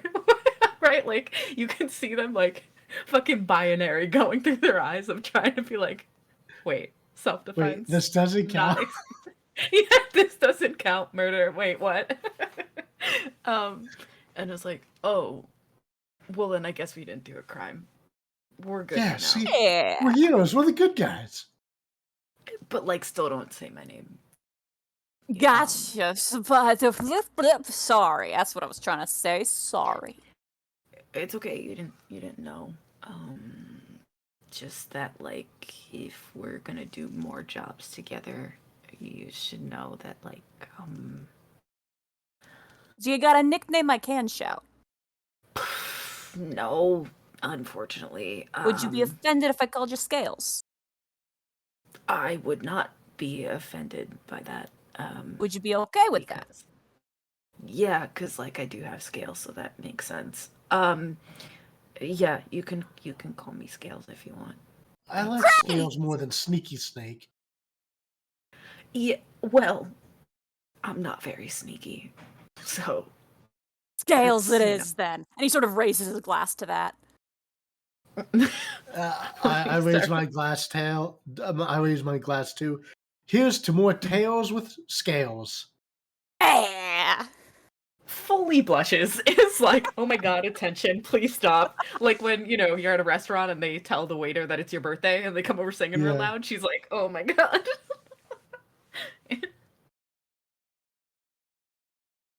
T's getting a lap dance. I don't know how long that's gonna be. Did we I'm want to sure go when hang out with them, or do you think that's like you think he wants he probably wants alone time, right? I mean, I'm perfectly don't happy know. vibing here. I'm sure he'll come over when it's job's time. Yeah, I don't really know T, so I don't know his preferences. But like, I've been here before and I've seen other people, they get dances, but then like as a group. So like, I don't know how he likes to do things. So maybe we just wait. We can ask him, and then we'll know for next time. Okay, that's not an awkward question to ask somebody. I don't think so. Okay, cool. Okay. You can just totally see that she has like no social understanding at all. Yeah, Mojave's just taking another sip of his drink, like, okay. Yeah. The moment T's dance is done, he got the basic service. He's not. They're waiting for a job. The moment the dance is done, he pays the person, and we'll head over to the group. Person just sort of says thanks and hands over I guess if it's what it is, it's like a business card, but it's about half the size, and it's just got a QR code and a photo on it, and it's just their photo and a QR code, and it's literally just if you wanna see me again kind of thing. Oh yeah, okay. I'll put that in his pocket. How much was just a dance? Basic dance that's like, generally people like to throw money or whatever. The basic dance is about 60 bones. Oh yeah. Very simple, very short. It doesn't include bottles. It's not with them sitting or talking. It's just them doing a quick thing and then bouncing out. All right. Duly noted. I will update my tracker. And he will sit with his empty glass at the table. Howdy, T. Immediately as he sits down, Morningstar will go, hey, so next time you get like a lap dance, are you cool with us being there too, or no? Are you cool with They being have there? a blank. They have like a blank expression on their face when they ask you this.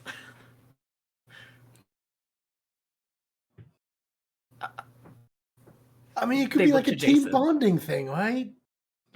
Like, we're all buddies. We get paid. We go have some drinks, have some dances. That's like a whole group bonding thing. That's what the heroes do, Is it? isn't it? Yeah. I don't know too many heroes, so. Have never seen a hero movie where heroes have their laps gyrated in together. Well, like that's because they cut off before the heroes. Like they save the day, but then you never see the heroes getting paid and going and getting their drinking on and having the dances and stuff. That's just like after the credits. Is it? Oh. Does that... It might be a personal question, but like, does that do anything for you? T looks down at his empty glass. Paul just slowly nods his head. Yes, it does. Okay. Hope you all enjoy. That's what matters.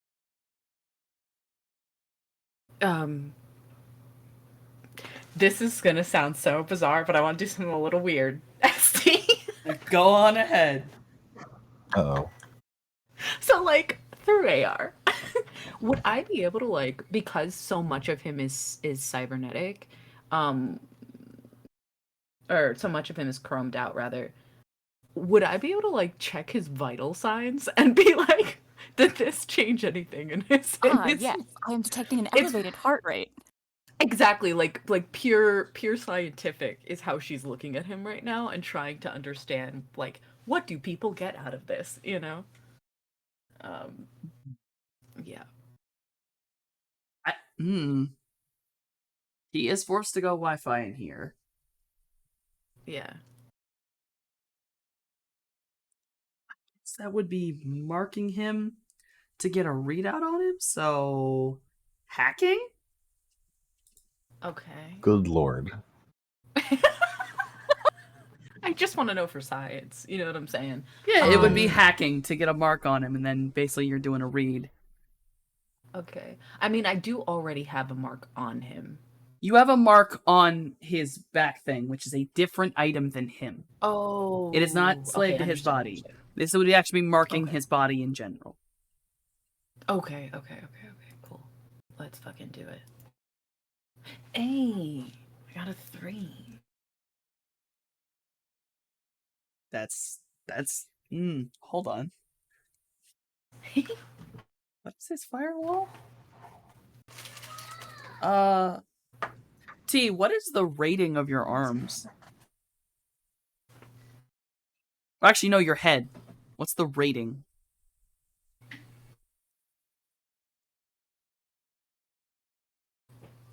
It's Alphaware.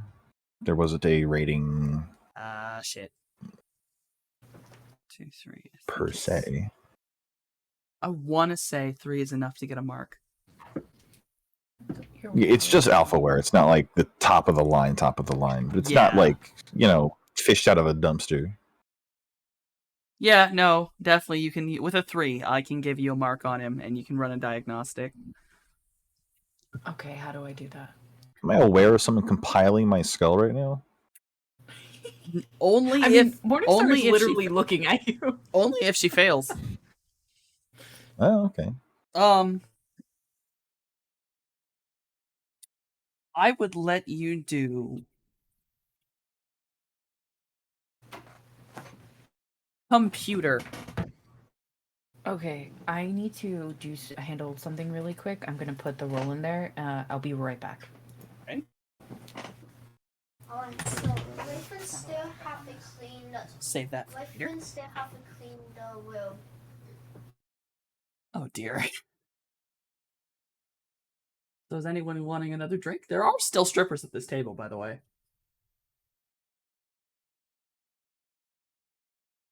They did not leave when Larry got up and ran away.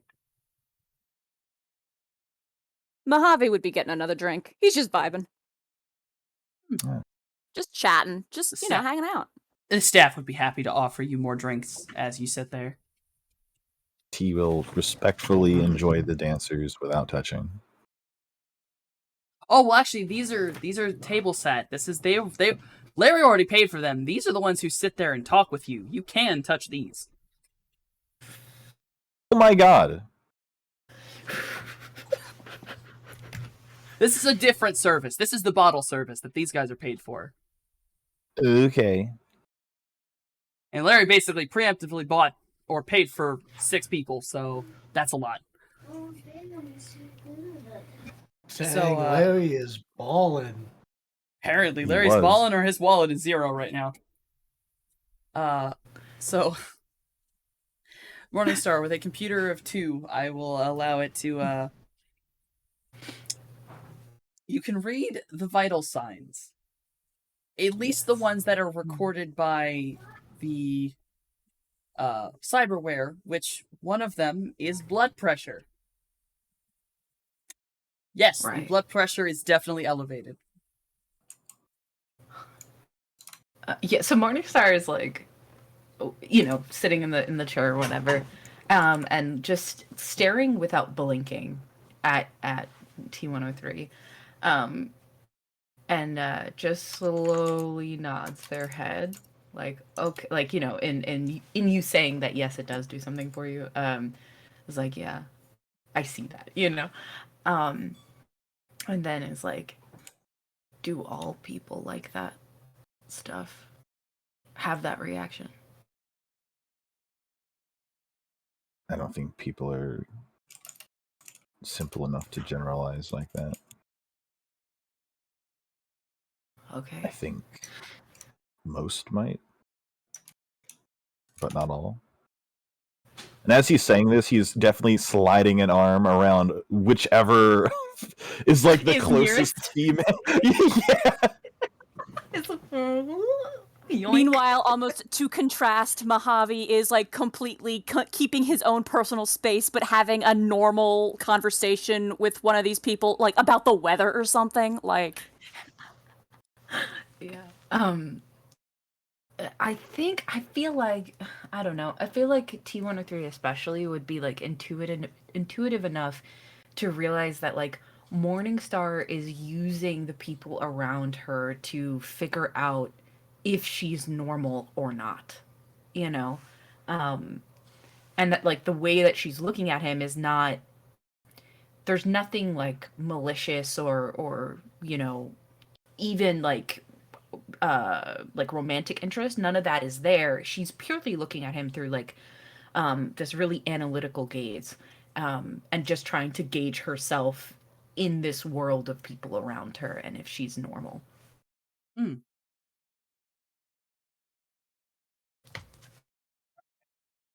So, Okay, that's good to know. so if everyone That's has all she had says. enough fun at the table, it will be about right now that a security staff will come over to the table and basically will immediately like just kind of nod his head off towards some of the staff members to bounce out. Then looks off and goes, "The boss wants to see you in his office." And he will guide you upstairs. And at this point, we're going to take a break.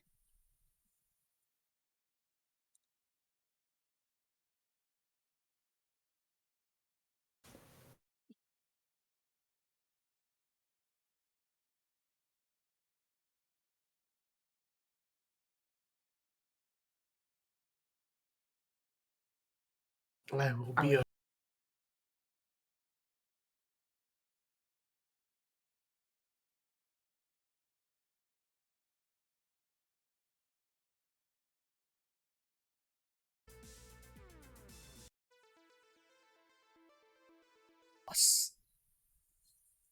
You are led up the staircase all the way to the back towards sort of a door that leads. Best way to put it is there's the DJ stand, and above it is a large square window, and that's almost kind of built like this tower. And when you follow the two walkways from the staircases over, you end up hitting the wall, and there's another door that kind of leads behind it. Following that door, you see this much quieter, almost dead quiet compared to the thumping music outside.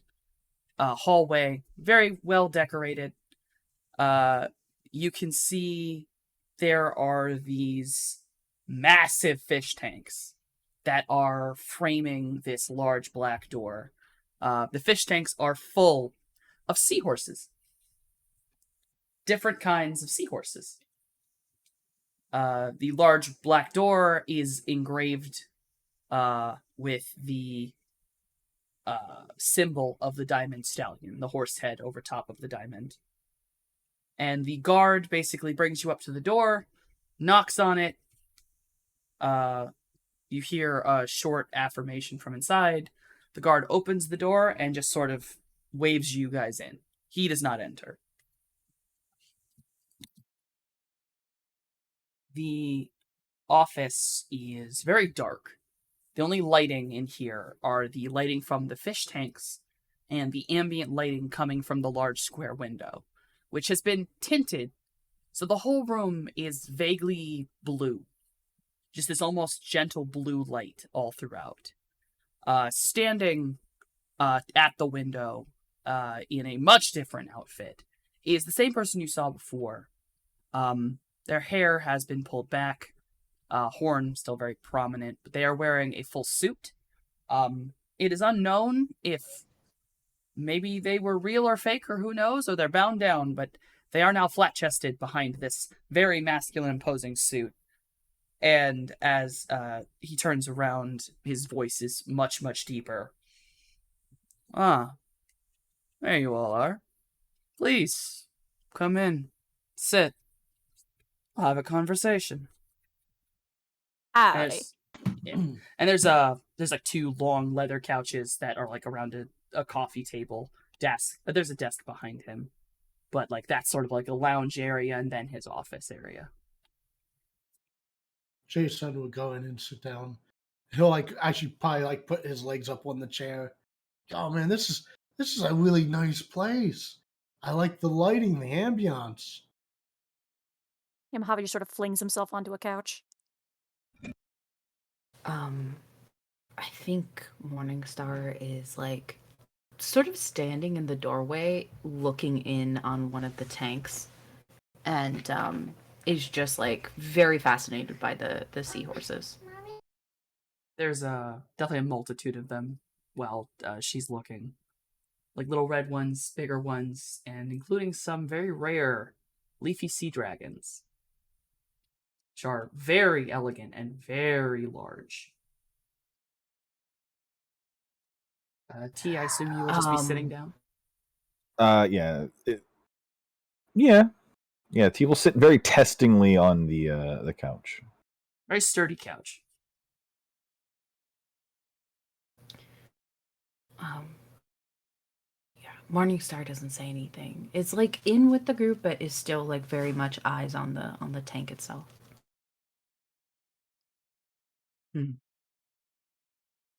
You all did a pretty good job getting Nekomata back. Little messy, but not too bad. Mojave gives 2 thumbs up.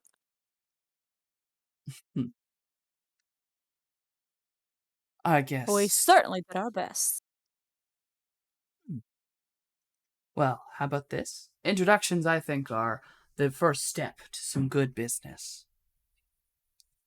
My name, as far as anyone here is concerned, is Sleipnir. Sometimes called Slep. Depends.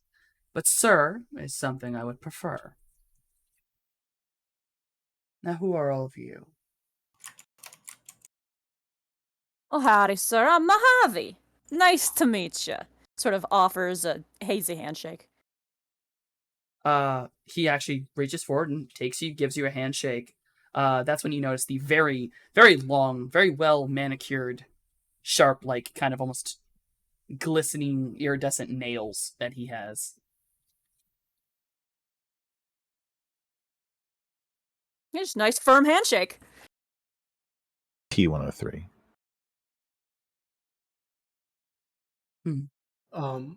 Jason will sort of get upright, lean in, grasp his hand, and shake it. Jason, nice to meet you, sir. Sleipnir. Ah. And he kind of notices your forearms. And by the way, Jason, you're kind of impressed. Sleipnir has a tailored suit that actually has proper like giveaway for all forearms. Like this thing would be expansive. That's a really nice suit you got there. Thanks. Custom made. And he grabs your hand and kind of grips it real hard and shakes it. And it's just, you should look into getting some more tailored items. It helps. I'll Yeah. think about it. Then Head looks over to towards Morningstar.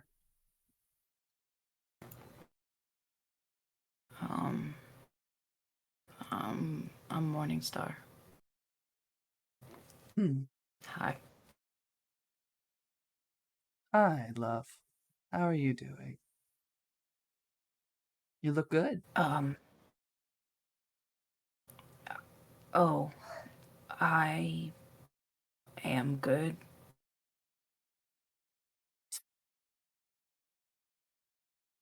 Ah.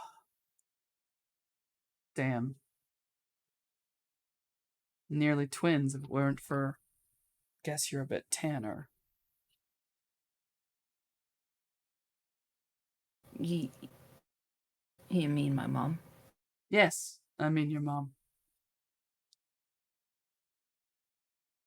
Unlike 4, I don't back down when my sister says something. Not blood, of course. Right, that makes sense. Don't really know what We're would cause a not horse and a snake to be related. right. Mojave trying to do mental math over in the corner. Right.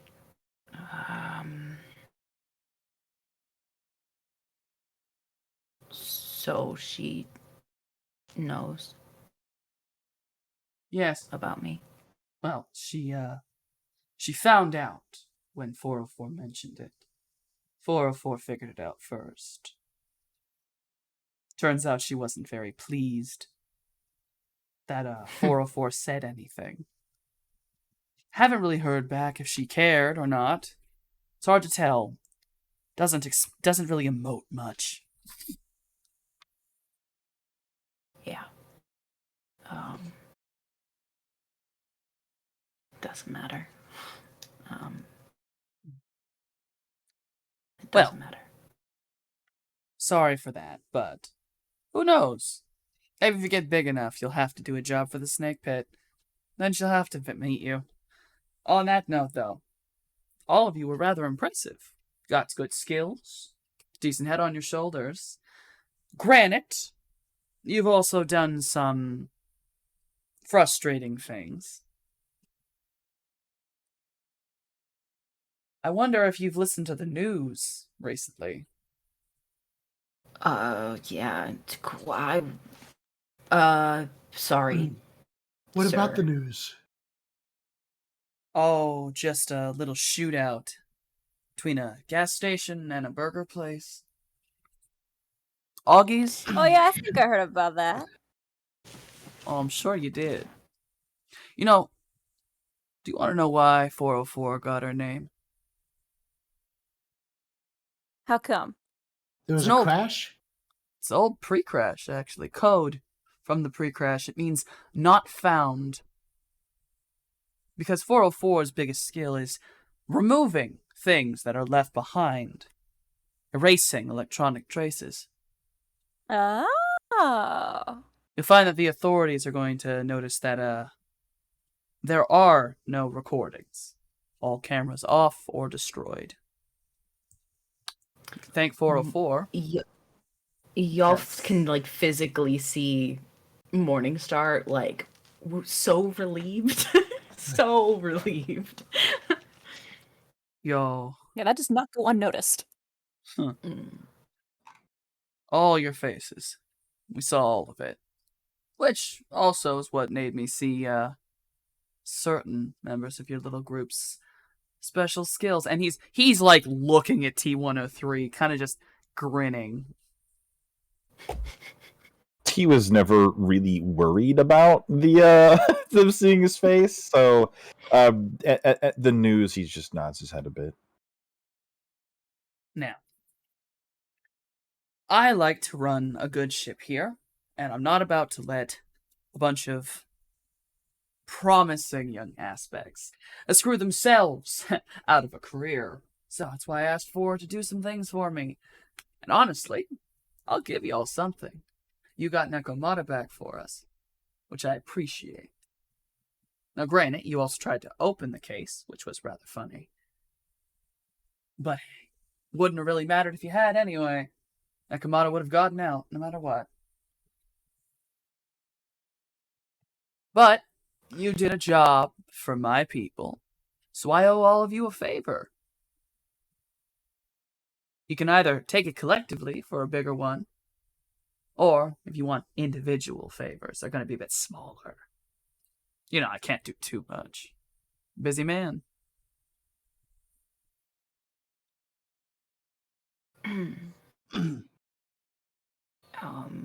You don't have to collect them now. Think about it. Do you ever need something that the, more... how do I put it?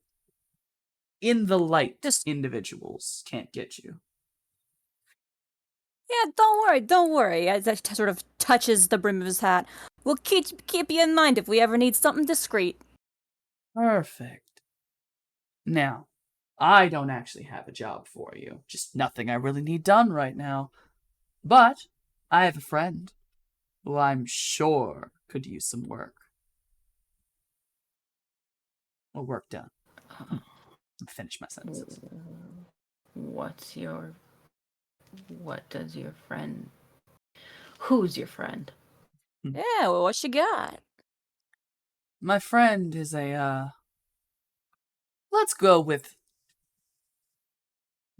shaman doctor. Out on out on Grendel Street, also called Freak Show Row. Annoying. Another place. Oh, good. Maybe you've heard of the individual. You should have. But then again, who knows? Frenzy. Doc's name is Frenzy.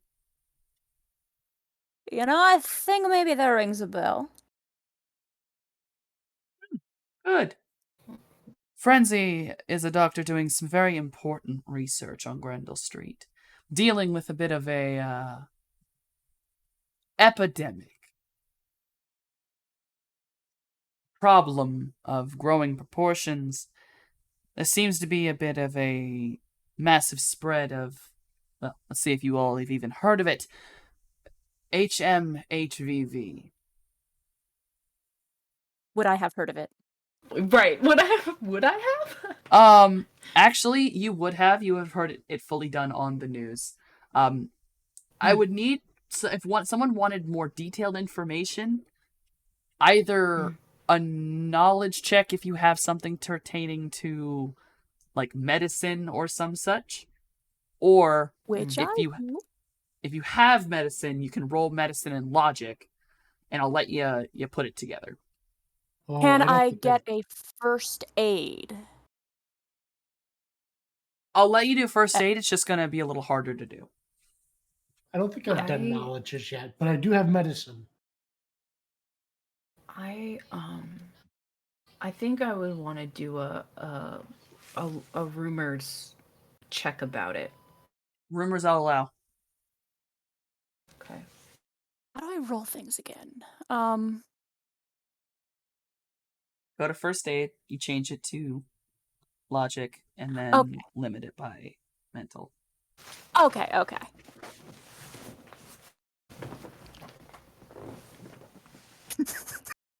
All right.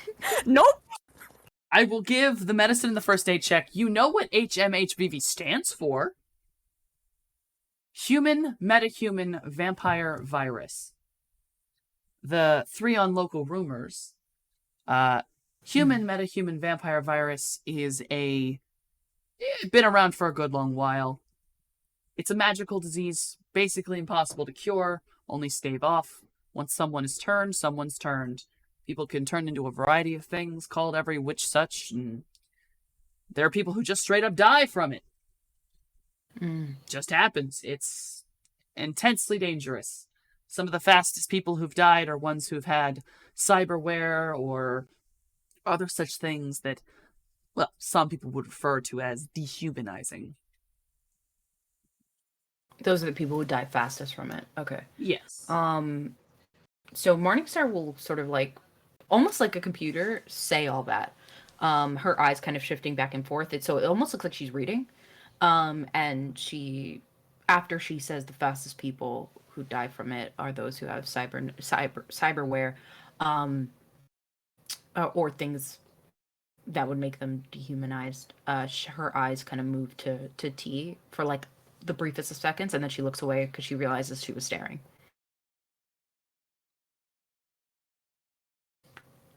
Wow. Little encyclopedia, aren't we? Yeah, Scales here is real clever. Well, there you go. Yeah. The vampire virus. Specifically, there's been an outbreak of the third version, which makes something called ghouls. That little thing there doesn't really matter who you are when you start out. You're not the same when it's over. Frenzy is afflicted with HMHVV, as is his brother, and both of them work together to make try to make a cure. They're also very good friends of my family, let's call it that. And they do other work for us, which is why we assist them in their more extracurricular activities. Well, Frenzy's going to need something, and I need to send him some people. I'm certainly looking- down to help someone in need. Yeah, no, I'm practically a doctor. It sounds like the kind of thing I ought to be poking. If there isn't a cure, why are they looking for one? Because if there isn't one, maybe they can find one. You don't find something by not looking. Right. There isn't a cure yet. Right. So you need us to bring them people? No. No, I just we're the need you- people. We're the people. Yes, there you go. I just need you to go see Frenzy. He'll tell you whatever he might need. That's all it is. Okay. Mine's just a request to go see someone who can probably give you a job that they actually will pay for. My Yeah, only we'll be reason to giving a bring you tip up. here. Yeah. My only reason to bringing you up was to give you off my favor and just, well, actually get to speak to you properly. Yeah, proper introductions and such like. Yeah, okay. If they're going, I'll go. Perfect. Yeah, I'm going. That's my neck of the woods anyway. And he's gonna walk over behind his desk. You hear a drawer open. Some like metal kind of clinking in there. Pulls out, there's something in his hand. He walks over to Mojave first. And kind of holds it out so Mojave can catch it in his hand. And just drops it in, and it's just this little metal pin. Looks like a horseshoe. And it's got this single metal like spike. Kind of like if it's the horseshoe, there's a single spike jutting up in between, kind of thing. Like it's laid on top. And that's sort of the little metal symbol that it is. Snazzy. He also brings one over to Morningstar and drops it in her hand. And it is another little metal pin. Probably a lapel pin, given how small it is. Except this one is a snake wrapped around what looks like a pipe of some kind, like a smoking pipe, and just kind of passes it off, hands it Yeah. over. It's this kind of gold, greenish gold color. Okay. That's She's all. Yeah, it just points to Mojave. That will show Frenzy you've come from me.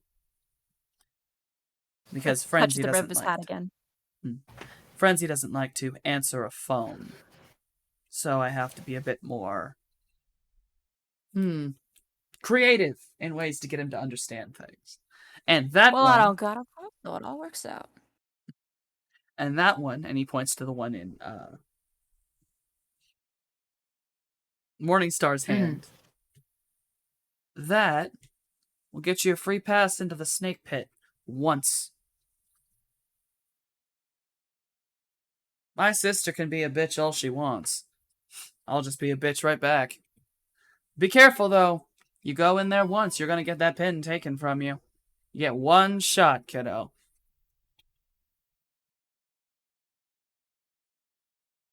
Thanks. I'm sure we'll make it count. I'm sure you will, too. Morningstar's like staring at the pin. Well, if you all have any questions for me, I've said my piece. I'll answer any lovely questions, and then once that's done, I can ask you just all to leave. I got nothing. Y'all got anything? I can ask a favor whenever. I can ask a favor whenever. Yes, you just want to use your favor. Remember, singular favors are a bit smaller than if it was a big group. Okay. Okay. I don't have any questions. All right. Blueberry, what were you going to say to me? Oh, I was just saying it was great to meet you. So Sleipnir, it was wonderful. Thank you, and looking forward to working with you. I'm looking forward to working with you, too. Also, you might want to make sure you scrubbed the VIN number off that car. All of them.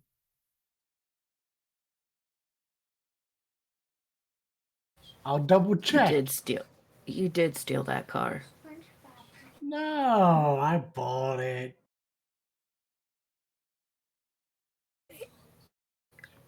Okay, well, it doesn't hurt to Okay. check twice nonetheless. Morningstar is like, again, doing math, trying to figure out, like, wait a minute, I'm pretty sure he stole this, but he keeps saying he borrowed it. What does that mean? Morningstar just gets up and kind of, like, gives a little, like, nod to Sleipnir and then sort of hangs by the door, waiting for the rest. I'll go towards the door. Yeah, I'll leave if everyone's going. Yeah, T will follow out. Yeah, Mojave just sort of flings himself back off the couch and stumbles on after. Don't be strangers if you don't want to be. Finger guns on his way out. Why does this is not in character, but like, why does everything he says sound so seductive? Sir, calm down. Like, I'm curious when we'll meet Odin.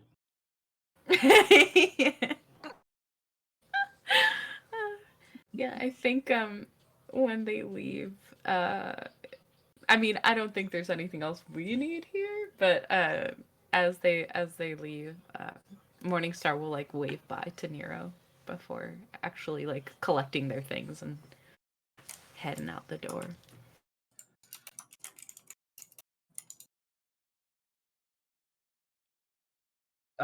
Yeah, you are all fully able to leave. You are able to get your things back just as easy as you were giving them up. The minute you're out of the building, T, you can just shut yourself back into normal wired mode. When Mojave gets his bag back, he's very nearly like hugging it to him, like it's, a familiar comfort to have on his person. T is absolutely going to go turn off wireless mode. Yeah. Does my mark stay? So here's the thing. Yes. It will stay until all of T-103's cybernetics have been rebooted, which can occur when he sleeps. Okay. But otherwise, yes. Even with them locked off, you still have access to him. Cool. Yeah, she, I think she'll like peer at him for a moment in AR and like see that the marker's still there and like just nod to herself and then keep it pushing until they get back to the car. I will kind of hastily head towards the vehicle. The vehicle you most definitely stole. As you get in the elevator, there's someone in the elevator. Larry is in the elevator. Hey, Larry. Hey, you guys. I got kicked out. I'm not shocked jumping on things like you're. Look, everything was fine up until Dollface. I don't know what I did, but apparently I needed to leave after that. Mojave, Alright. shit, my dude, my doc. You got the good shit, right? You got your bag back. I do got my bag back. Let's wait till we're out of the elevator and I'll see what I can do for you. I bet. Are you okay? I may have had like 2 more. Okay, look, I paid for the bottle. I'm gonna drink the bottle. So when they told me I had to leave, You drank the rest of the bottle? What was I gonna do? Waste like a good 300 bottle of full liquor? It kind of almost like whispered. Morningstar like leans towards Mojave and is like, should you be giving him any kind of drug right now? Won't Yeah, he just, Mojave's like die? already looking for his searching through his bag, just rummaging. It's like, yeah, Larry, what are you looking for? What are you looking for? Maybe some sober time? Hold on. What? Oh shit! Hold on, I gotta go home to the fucking missus tonight. Yeah, maybe that might not be a bad just want some idea. sober time. Can I get the sober time? But can I buy something else for later? Get me through my night shift tomorrow. I mean, depends on maybe. We'll see what I got in my bag. Okay. Mojave, you're a lifesaver. Sort of pats him on the back. And a good hard pat that sort of sends him maybe stumbling a little bit if he's not paying attention. He's like, woo. He's stumbling a little bit. He accidentally kind of face plants into T for a second. Oh, sorry, my man. Question: did he step on my shoes? No, I think he just face planted into your arm. I will allow this. Larry's gonna die. If I had said he stepped on your shoes. You didn't, so T just looks down at him. Oh my god. That whiskey hits good.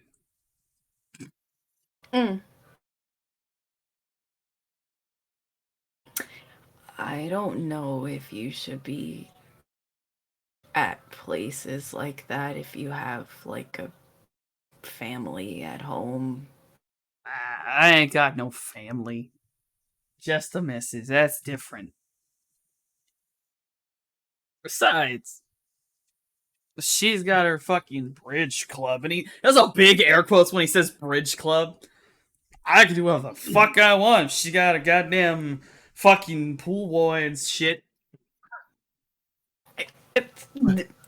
Morningstar, fascinated, is like, what is all this about?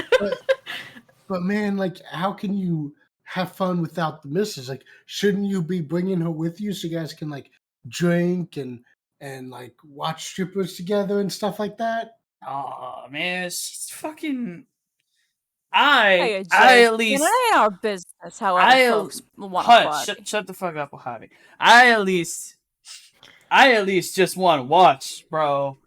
I'm not like the fucking this is who's like, oh, I'm gonna go fucking off see fucking Terry the goddamn pool boy. Is that? Are you? Do you know if that's true? Like, do you have evidence? Of course I do. It's at my house. I watched it happen. The fuck you think I'm out here drinking for? Well, Oh, maybe you could is just that do a what bridge people club do? with your wife then. Look, I'm into like most things, but there's some things I gotta draw the line at, and that bridge club is something I gotta draw the line at. I'm not into the fucking whips and leather, dude. That's the one thing I gotta hold on.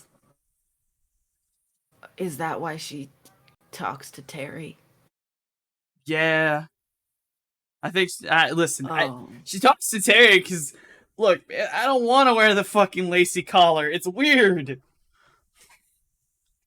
What? Fucking Morningstar's like mind blown. What the fuck is going on? And looks fully at T and Mojave like, what?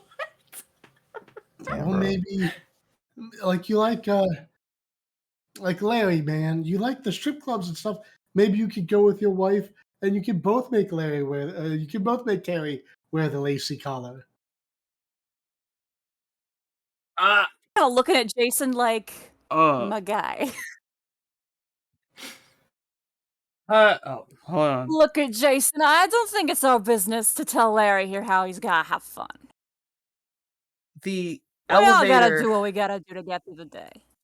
As you're talking, the elevator finally hits like the floor you need. The doors open, and you just watch Larry half fall out of the elevator, grab onto the trash can, and just remove the alcohol from his system into this trash can. Yeah, Pally, I'm gonna mix you up some sober time. I'm fine. I'm fine.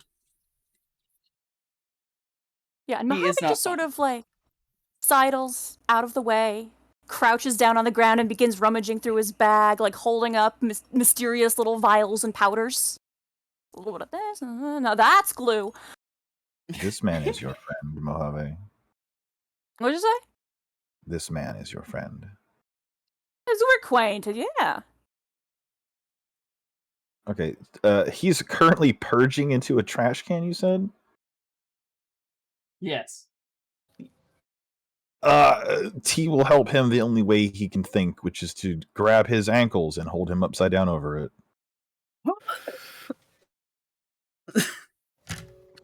You are now holding Larry upside down over this trash can. and he's at least going, oh, dude, what the fuck? Let me go. I don't like this, bro. Hold on. I'll pat his back if I can reach it. If he's low enough that I can reach his back, I'll pat his back. There, man. Let it all out. Hell. Yeah, I'm my head gonna hurts. focus up and brew this man some detox. Alright, you may brew this man some detox. I think Morningstar, like, is out of the elevator, and looks to the group, and it's like, is that a thing? Like, people put people in lace collars? Is that a thing? Mojave just shrugs. To each their own, you know. People do a lot of things to other people. And that's okay. Yeah, so long as everybody agrees to it. Okay. There's a very I don't necessarily agree with that sound from T, but he doesn't like not say that that's how it is. Mojave, We'll put Larry down, however. Roll your drain for me. And that is to little dice thing, right? Yes, that's the little dice thing.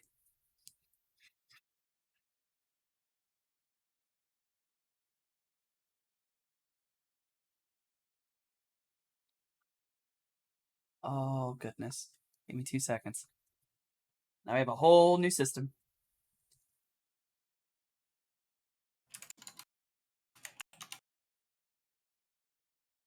Doing my math again.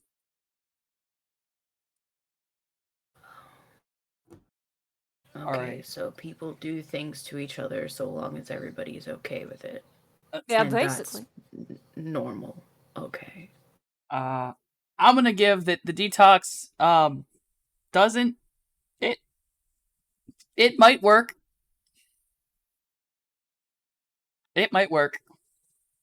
I won't make take any damage because I've realized that I'm not. I have forgotten how the magic system works, and I have to go look that up again. And it's right now because this is Larry. You may give Larry whatever you have made. Yeah, I give him. There you go, man. A little bit of sober time. Fresh mix. That's the word. Fresh mix. He takes it. He chugs it like it's a goddamn beer. He waits for a second. He throws up one more time. He kind of stands up. He slaps his face. He's definitely not sober, but he doesn't look like he's about to actually pass out. He seems more That oughta buzzed. get you. Make sure you drink a lot of water, pal, yeah? Yeah, Doctor's orders. Hydrate. Right. I'm gonna tell my car to take me home. Yeah, go home, Pally. Take it easy. I'm gonna go home. Ed, you watch as he stumbles over to a car not dissimilar to Jason's. With the knight errant symbol and everything. And he opens up the back and a lot of stuff falls out, including what looks like a belt that has a holster on it and a knight-errant security jacket. Larry then proceeds to pick everything up, throw it back in the fucking car, going, God damn it. Shuts the back door, opens the passenger side door, crawls in. You can kind of see the shadow of him slapping the dash or some shit. Car starts up. And it just very, very calmly, computerizedly, just backs out and drives off. You stole a cop car? No. You borrowed a cop car? Something like that. And they're not cops. So no. No, I didn't. Okay. No judgment, man. I just Yeah, ain't my am business one way or the curious. other. He's just putting his mysterious vials and bottles back into his bag. I was just wondering, is all. Cause like you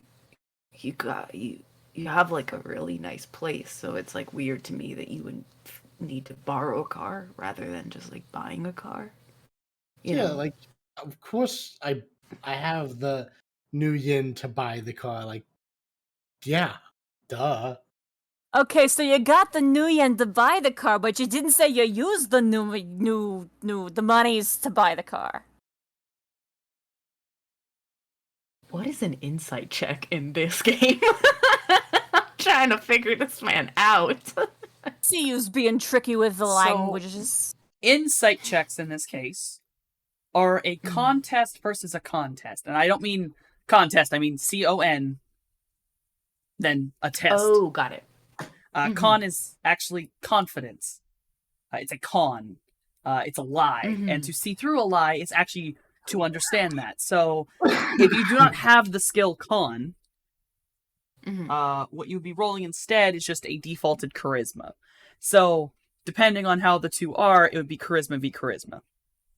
Charisma v charisma. Okay. Unless either Mojave or Jesus. Morningstar has con.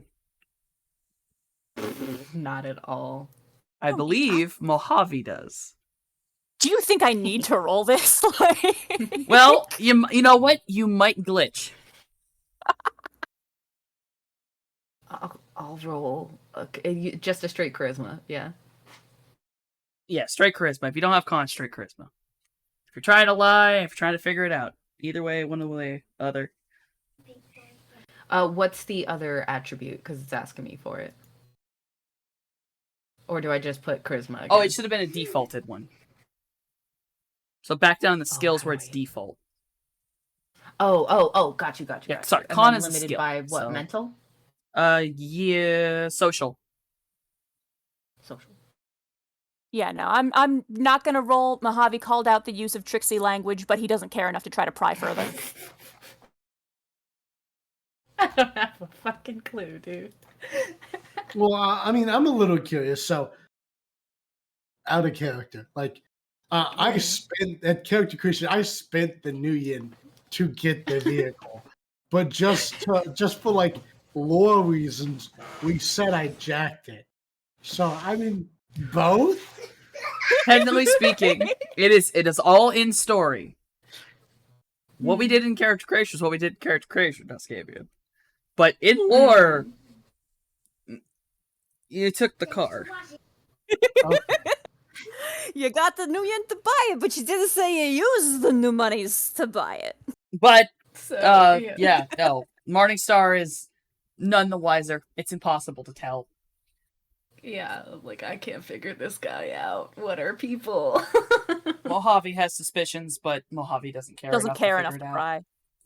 Not my business if he stole the car. I don't care. Well, then maybe we should listen to Sleipnir and take the VIN numbers off. Yeah. When I get back to the car, can I like do a once over and double check the vehicle to make sure all the VINs are cleaned? So you go throughout the whole fucking car, and you're just like, God damn it, there's no fucking VIN number here.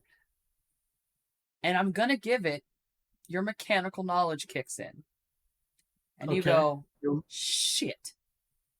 You look under the car, and sitting right there below the bumper, right on the muffler, is a special VIN number that is only issued to Ares security forces. It is an Ares VIN number, and if anyone looked at it, they would know this is a cop car. So, Morningstar is just like looking at Jay.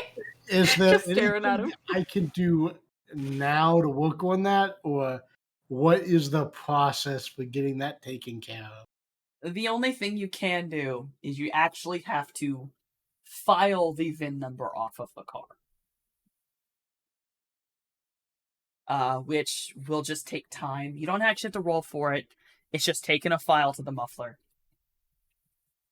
But either you can do it here in a parking lot and, maybe take 30 minutes because it's metal on metal.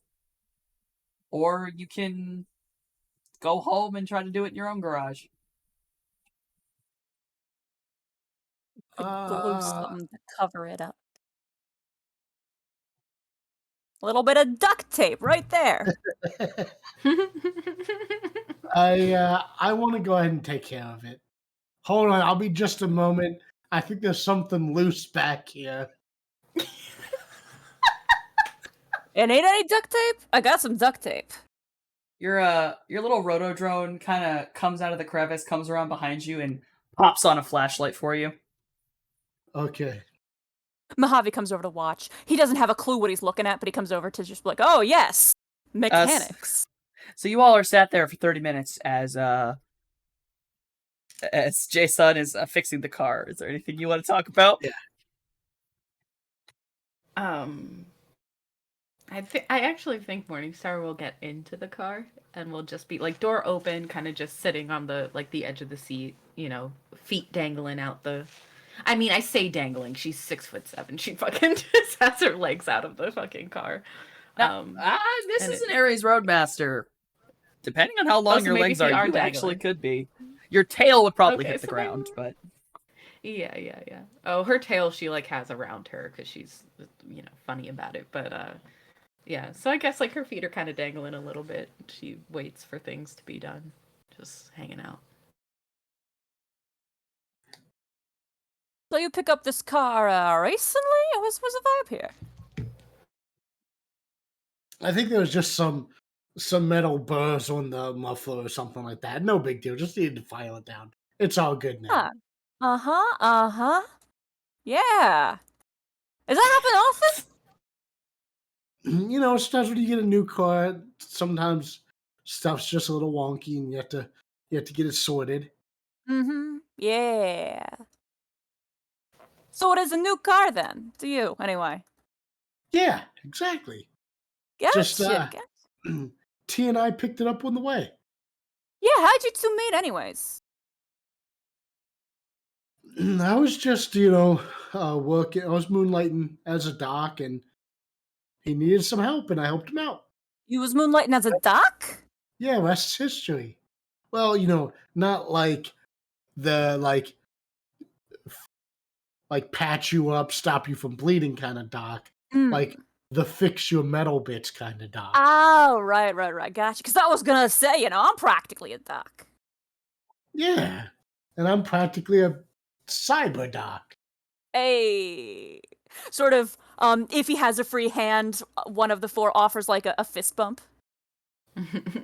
Yeah, one of my fist bump. Here you go. Well, Alrighty.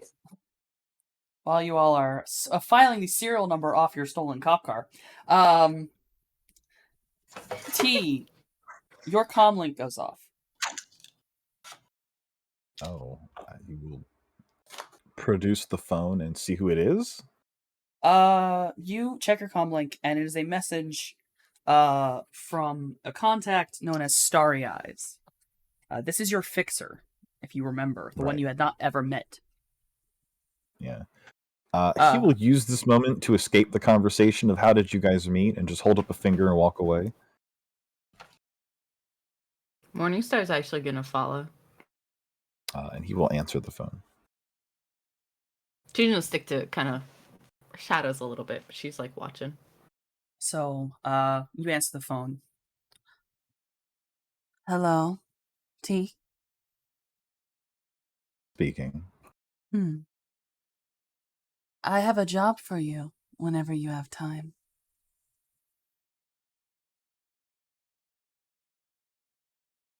Okay. Solo? No. Or can I bring friends? You can bring friends. More is probably more useful. Okay. You should meet at Eclipse. Just message me whenever you're ready. There's no time limit. I just figured it was a mission that would be good for you and your skills. Mine in particular. Yes. Part of it would involve you. I think there might be some personal stuff in it for you too. I'll explain Tragic. more when you get to Eclipse. See you then. See you then. And she hangs up. He will end the call and return to the group. And does he notice Morningstar squatting behind a trash can? She's not like. I will say she's not like she's a fucking big lady, but she's not like hiding behind a car or anything like that. It's more like probably half her face is in shadow and she's just staring at. So he turns around and just sees her in like half shadow. Looking at He'll her. pause mid-turn and just stare back. Is everything okay?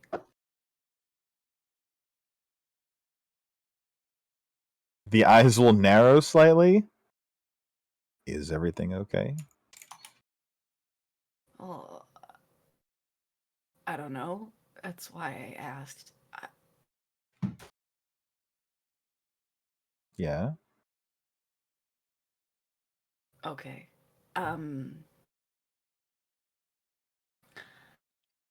Thanks for answering my question earlier. That was really nice of you to do that. I'm sorry if I made you feel weird about it. You did not make me feel weird about it. This, and he will motion to her full on to facing it up in the shadows. This was weird. Oh, I was just curious to where you were going. I'm sorry. And she'll like very awkwardly and like go back to the car, and like sit down again. There's probably a little bit on her face, like you could see her being like, "That was stupid. Why did you do that?" Like, you know. Mojave's still there gently prying for information like, so, how long you two known each other? Oh, we're still doing this.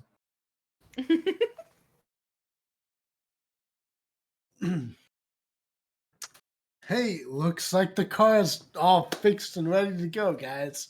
You ready? Hey! I'm a really bad liar, but like you don't even try. You just ignore questions that are asked of you. Maybe Wow. we can talk about it Yeah, in the seems car. Oh, right. Duh. Yeah, and she'll like scoot over so people can get in the car. Mojave just like tumbles in, falls onto a seat. He's just vibing. Climb in the back with whomever is in the back. Morningstar. Yeah, Mojave does not presume to get the front seat. He's just vibing. Yeah.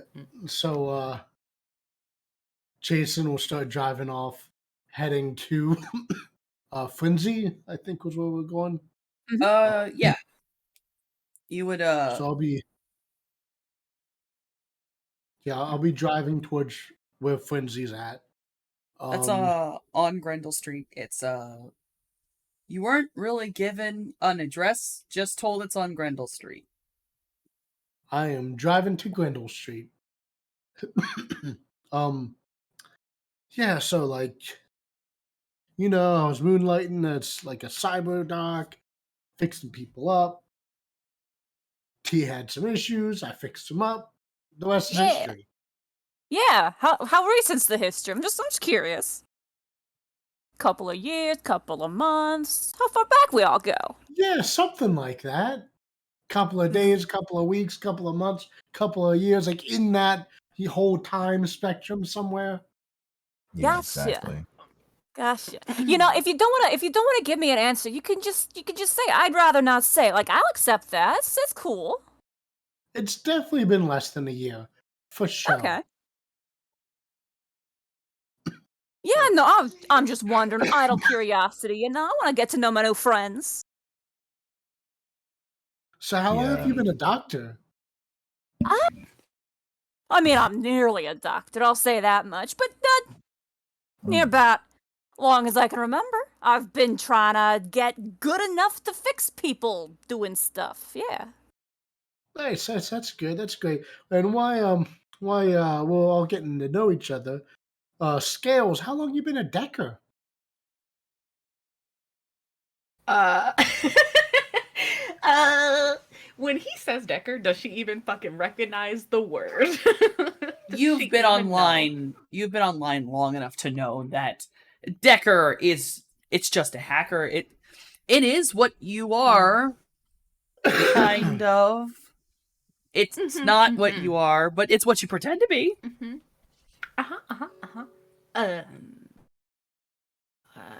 For like, I don't know, forever, I guess. I've always been able to do that type of stuff. So I think my first time, like, trying it out, I think I was like 8 or 9 times fucking weird, but somewhere in there. But Yeah, man, I understand. When I was a kid, I was always like asking my dad to get me like new drones and toys to play with, and I always loved like tinkering with them and modifying them and trying to get like bigger toy guns on my drones and stuff like that. Yeah, for sure. you got toys as a kid? Oh yeah, like so many. I usually just like Oh. used my toy drones to like blow up my other toys. That sounds Oh. like a good time. Mhm. I didn't have toys. Same. Well, we have toys now. I mean, if you ever really like want to take one of my drones for a spin or something, just ask, but I'll let you. Yeah, I gotta be honest. I don't got a first clue how to anything with them things. Okay. Sure. That'll be kind of cool and fun. I, I I should probably tell you guys. I'm not. Fuck. I don't. I don't hook into things. I just do it up here.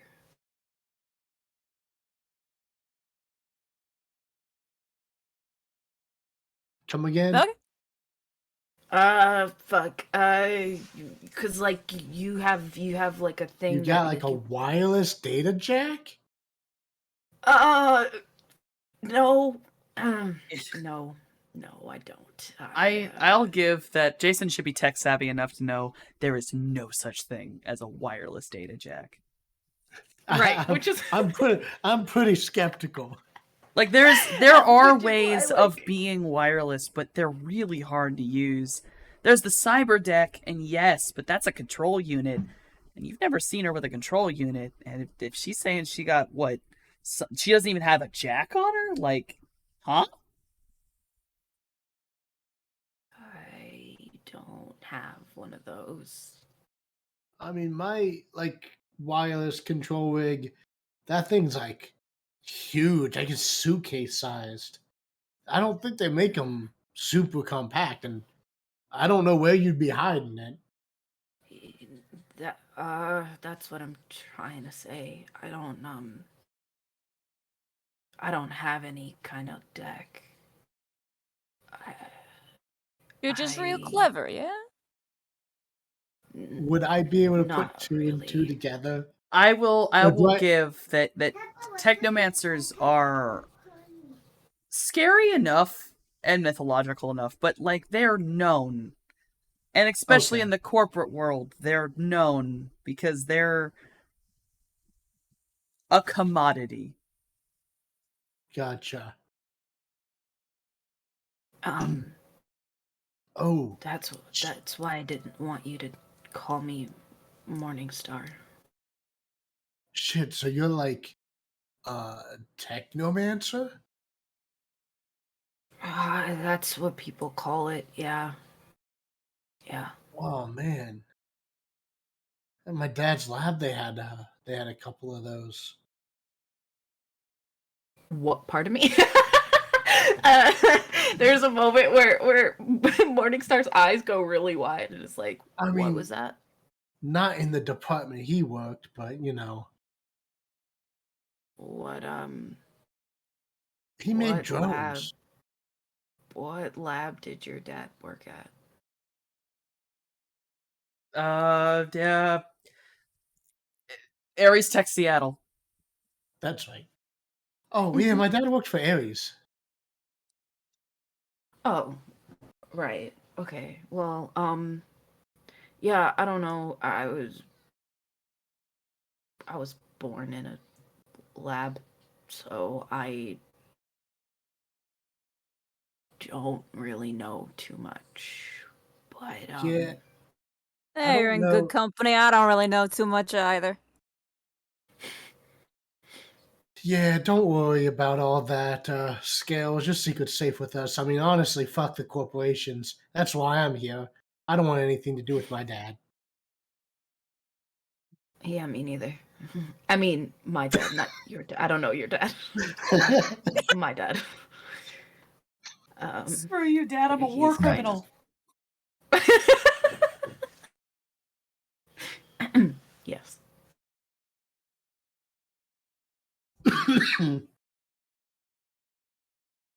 The lab wants me back because I left. I escaped. So I figure it's good for you guys to know that if we're gonna keep working with each other, because I guess I'm a bit of a liability. Nah, man, it's all good. If they try to come for you, they got to get through. They got to get through my drones, and I'm sure T won't take too kindly to that either. Yeah, no, for what it's worth, I wouldn't either. We got your back, Scales. Cool. I'll have your guys' back too. Again, Mojave gives finger guns.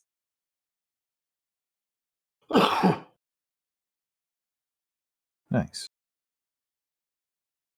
Quick aside. I got a job offer, so if we're interested and don't have anything to do at some point, we go to Eclipse. Hey, legit. Let's swing by Frenzy first, see what the doctor's orders are, and then Yeah, Jobs are there's cool. no time limit, so we can put this on the back burner for as long as we need. What's Eclipse? I will give Mojave. You know what Eclipse is. Yeah. You know it very well. It's a casino. It's a very What's Eclipse? popular casino. It's one of them, what you call gambling dens. It's a casino place. Good place. Good people. Do I know what that is? Like, do I know what a casino is? I feel like I probably barely know. You But know it's what a gambling gambling den is. first. Okay, all right, fair. Maybe you've never heard the word Okay. casino before, and it's like, yeah, maybe online, but like gambling, yeah, you've heard. Yeah. Okay. There's video games that are casinos. Yeah. Oh, okay. Yeah, it sounds good to me. You should be careful, T, when we go to Frenzies. That disease is like real dangerous for you. Like you'll die. Yeah, because you're not because you're all chromed out. It affects you guys, I guess, harsher. I don't know. Guess we'll see. Zero concern in him at all. Yeah. Like the heart rate not elevated. Yeah. That blood pressure She just normal. has constant diagnostics being run on T. Yeah. Okay. Cool.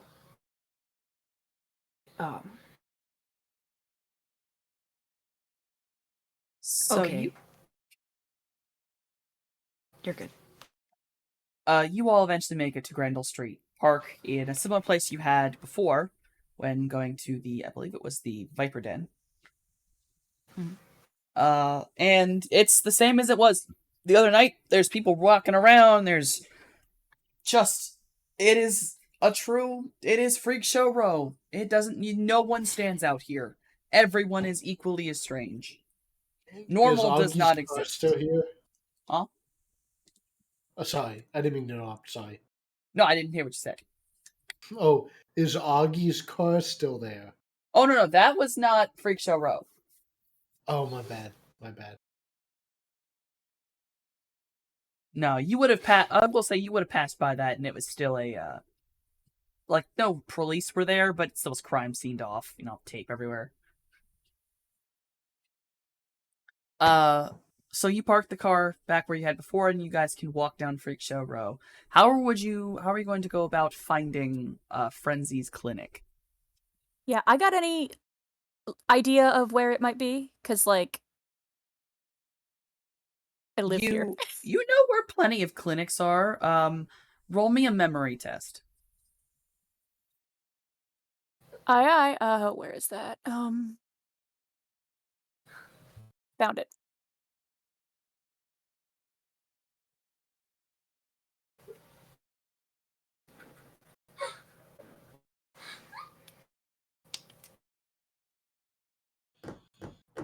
Yeah. You're not certain, but you know where a couple clinics are that you've been to. So it could be that one, or it could be the one on the left. Could I use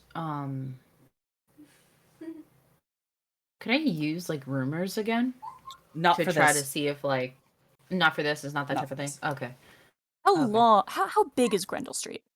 Brindle Street is about as long as, well, I guess I don't know how many of you have actually ever been to Vegas, so I can't really say the old strip. Mm. 1, 2, 3, 4 football fields long. Could like- I? Could we just walk it? You could walk it, Could I- yeah. Just check every clinic along the way. Could I send my Roto Jones out to scout ahead? DM common sense, I would suggest using the fly spies instead. Oh, duh, yeah. You have Can I those. send my fly spies out to scout ahead? Yes, they will. They can easily scout ahead, and they will be very quick in diving into all the back alleys to try to check things. They're not Yeah, and super I'll kind certain. of like when Jason gives that vibe, I will be like, okay, so I'm pretty sure there's a clinic here and there and here and the other place. Maybe check those. I will send my fly spies there. Your fly spies run off, and they're transmitting messages back to you. Most of the clinics that they find that you can see footage of, they seem to be clinics made for drug users, maybe either a safe zone or a place where a lot of people are. One of them is not even really a clinic, it's more of a shelter. Finally, near the back of the street, like very near, close near the back end, there is a doorway all the way in the back of an alley. Like the fly spy cannot get back there. Like it is a blacked out door, no windows, no nothing. But there's graffiti all over the walls. And kind of blended into the graffiti, like if you weren't looking for it or trying, maybe we're a computer trying to find patterns, you might not be able to see it. But the graffiti is built up to spell out Frenzy's Clinic, but it's hidden in images. So that you actually have to Okay. kind of step back and look at it at an angle. I spy with my little eye Frenzy's Clinic. Let's go. Oh, you found it, legit. So you all walk down Yeah. Grendel Street, passing by various restaurants and just small, weird trinket shops, like nothing normal, like selling tchotchkes and weird crystals and stones, and some magic shops. There's like a reagent store. One place just sells books, real books, which is weird. And then you get to this alleyway, and it's covered in the graffiti. And the graffiti, now that you're here and standing in front of it, yes, there is this hidden message of Frenzy's Clinic, but there's also this massive tapestry of red and black and white, almost mimicking like blood and what looks like faces and dolls. It's almost kind of rather horrific. As you head towards the back of this alley, you see the door, and on the door, very small, you have to be right up on it to see it, is an hours of operation sign. And it doesn't really have any times on it. It just says hours of operation, and then painted on in big red letters, always open. And then right below it is a little sign, little almost not sticky note, but like pinned to it is except during the day.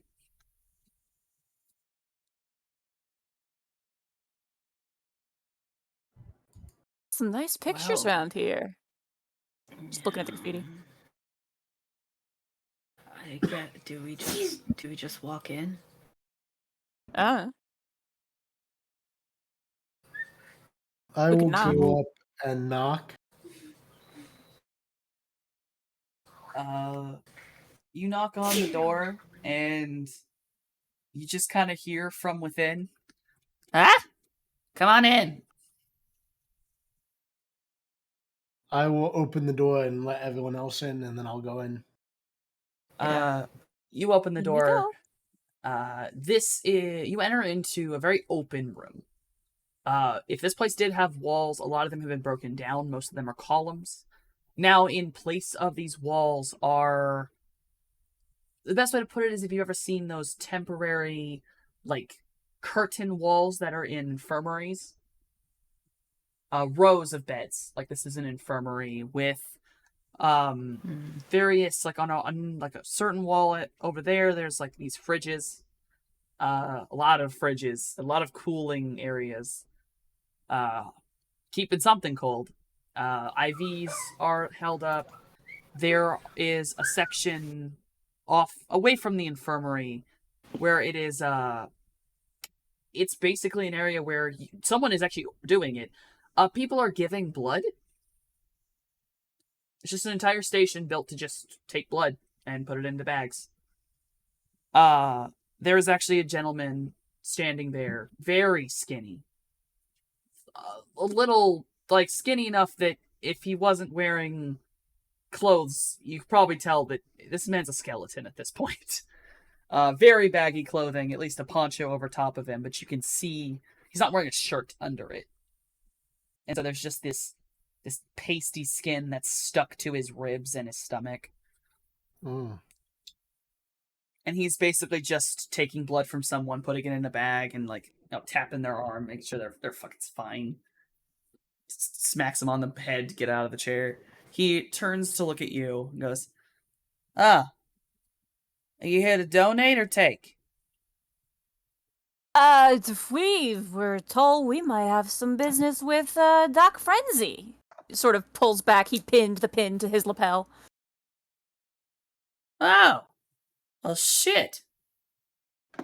Well, I guess I don't answer my phone, so I guess how else is he gonna tell me?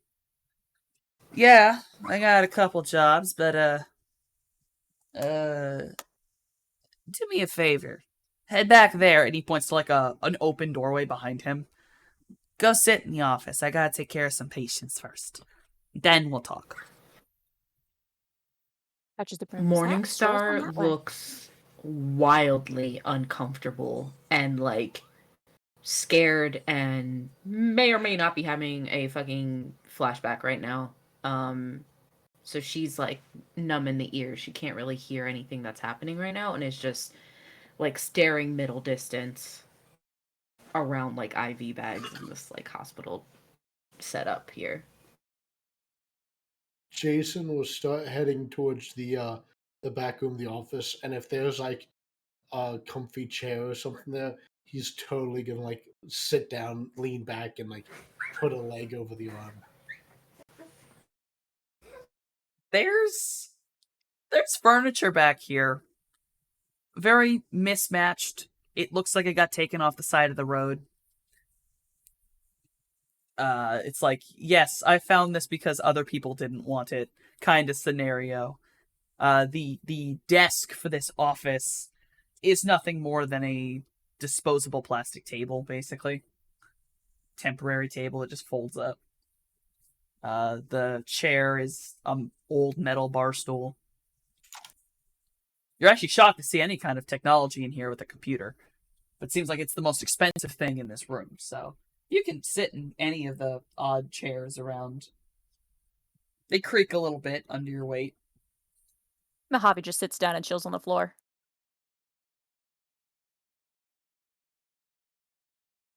T will not sit, but he will stand adjacent to the door.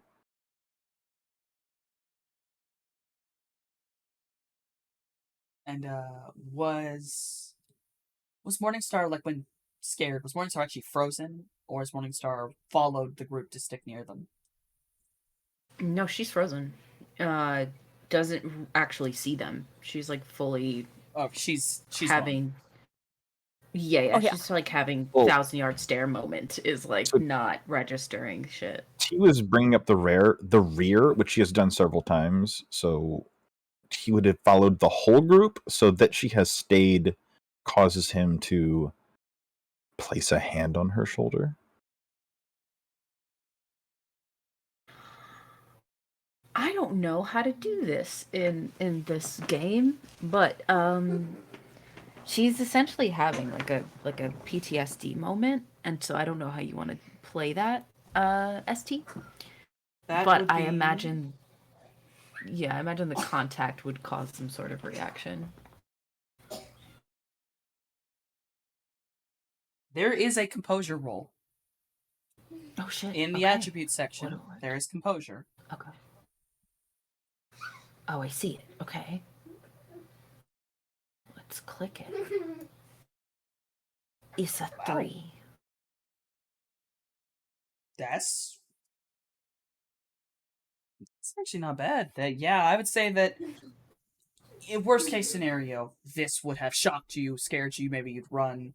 But you're momentarily, there is a fight or flight, but something, your logic brain manages to just claw its way back in.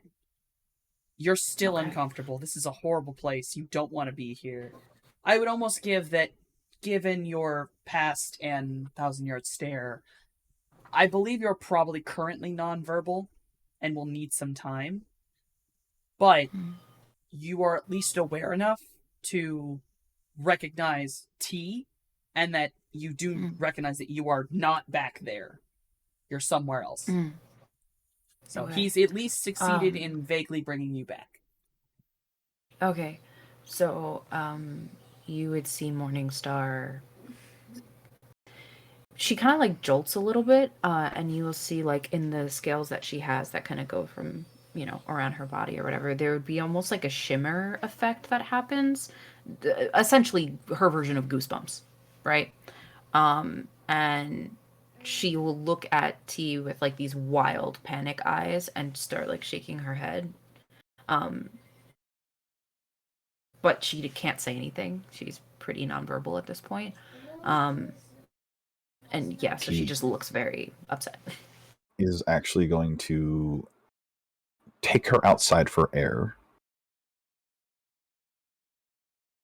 And will use his comm to ring Jason since they went ahead. Yo, T, what's up? Taking Scales outside to get some air. All right, man. Sound good, dude. All right, just give me a shout if you need us. Same. Otherwise, I trust you to handle business. Sounds good. Hey, Doc. It's just you and me.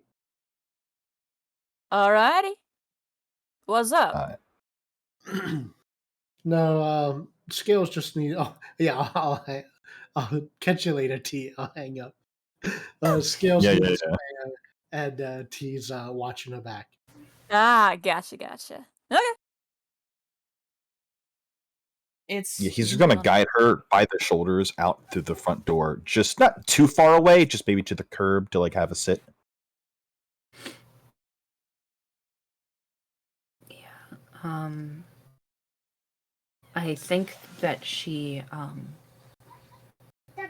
almost curls in on herself and wraps her arms around her head, and is just taking these really deep but rapid breaths, and trying to self-soothe, but it doesn't really know how to get herself really out of this. And so she's just, kind of going through it in this very moment. So I will give that. We will come back to the curb and allow Morningstar to calm. It's maybe 5 minutes for Jason and Mojave till the doc comes walking in, popping off like black nitrolite gloves from his hands, yeeting them into the trash. He looks in. Wait, weren't there 4 of you? Yeah, they're getting some air. Okay, fine.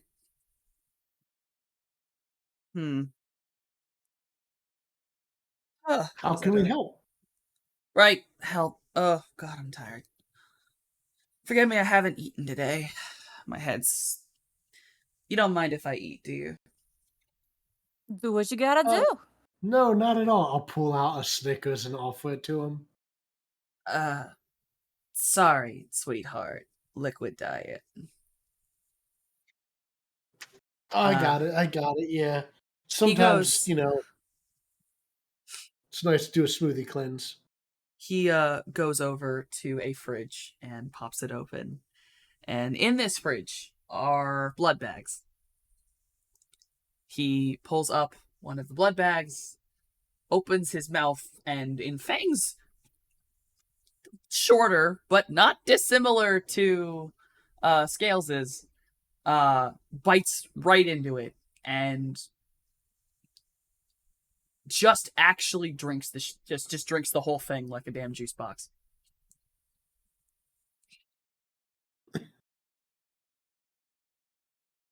And once he's done, he kind of rocks his shoulders. Oh, all right, I'm awake now. Pardon me. Sorry about that.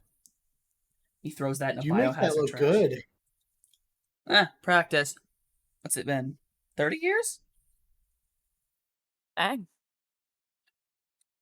All right. So, Yeah, I guess I have a blood in my mouth before, but I never saw the appeal. Was your Dark Frenzy, yeah? yep. Dog frenzy. Oh, goodness. So, most of my jobs are gonna just be go get the thing. I'll just put it that way. Hold on. Where's my shit? And he kind of like ruffles on his fucking desk. He pulls some out. Here, this is my number. If you see me call, well, Hands it to Jason. you can just message me with that, and I'll get yours. If you ever see me call, I'll probably be calling you for some go get me some shit kind of thing. I always need some help, and so if Sleipnir sent you to me, it means I get a new cast of little worker friends. Either way. Yeah, man. Oh. Well, we're happy to help. Hey, Yeah. do you know who Odin is? The god? Oh, never mind. Never mind. All right. Okay. Yeah, so how can we help you? Uh, Yeah, you got any errands you need stuff you need to grab stuff? yeah, recently. Okay. I'll put it bluntly for you. My clinic is also a place where we get a hold of people who are ill and need assistance. Fortunately, with my specialty in this kind of disease, and he kind of gestures to himself, our kind, get a little crazy and tend to run away. And that's not good. So, to put it bluntly, I don't really need you to go get an item. I need you to go get a person and make sure they don't hurt themselves. Now, Alrighty. it's not going to be the easiest. As, well, I'll be blunt with you. I deal with HMHVV. There's technically 3 versions. Technically 4 if you're counting a weird one. But the most important thing is the individual is infected with the 3rd one, which is the most virulent and violent. And, well, we can kind of get a bit stronger than normal. I saw you had the big metal man outside. He might actually be the best for that. Although I would rather if you didn't kill the individual. Yeah, I was actually gonna say, first things first, Doc. What do we gotta know about transmission? I don't want to end up... We don't want to end up endangering ourselves or others by getting things sick. Transmission is through biting. It's saliva transfer. Okay. But there are plenty of ways of avoiding it. Generally put, as long as you're just trying to avoid there's no inoculation or anything, but if it's Metal Man, he should be all right. Most of his danger areas seem to be covered, at least what I saw on him. You all, I don't know. Well, I gotta be honest, I got nothing else for you. But if you do get him back to me alive, I got 2,000 each for you. Ooh. So don't get big, gotcha. Yeah. Don't get bit. And Come back to me. It's just saliva, yeah? Like, if we end up, like, I don't know, accidentally speaking, just hypotheticals. If we was to end up covered in blood, just hypothetically speaking here, would that be a problem? Other than usual sanitary things. Is blood a thing? No. Is it just saliva? It's generally just saliva. Technically, it's liquid transfers. Technically speaking, you could technically get it if you slept with him, but if you I don't plan to transmit do that. fluid contact, okay? Don't get blood in an open wound. Don't kiss him. Gotcha. Don't let him bite you. Don't fuck anybody. Yeah, Perfect. that's what I gotta know, because, I'm a bit of, not like a doc, but I'm, street medic. I do these things, so I gotta know these things. Street medic. Wait a minute. That's right. You're the one peddling the stuff. Huh? You got the weird drugs on the market that they can't figure out. Hands up, like, I know what you're talking about. What? Relax. It's not my deal. I don't give a shit. I just use them, I don't make them. Fair enough. So, I'm a totally legit street medic. Yes? I will say, there is a reward if you can get me the dead body. I understand that in this kind of situation, getting him alive isn't always an option. So, if you get him to me dead, it's only 500 per person. But you'll still get a reward if I get the body. Gotcha, Doc. Committing that to memory. I can get you, well, I can send you his last known location. They can't move during the day, so only can run around at night. So, you can probably trace his steps. He's not going to be too smart. He's probably going to be running around like an animal. If you can track an animal, you can track him. Okay. And he's like reaching through some files. He pulls out one. Here. And he hands you like this. It's like the top page of a medical file. It's got someone's name, age, their face, things like that. Looks it over. Looks at the face. Hands it to Jason. What's it say?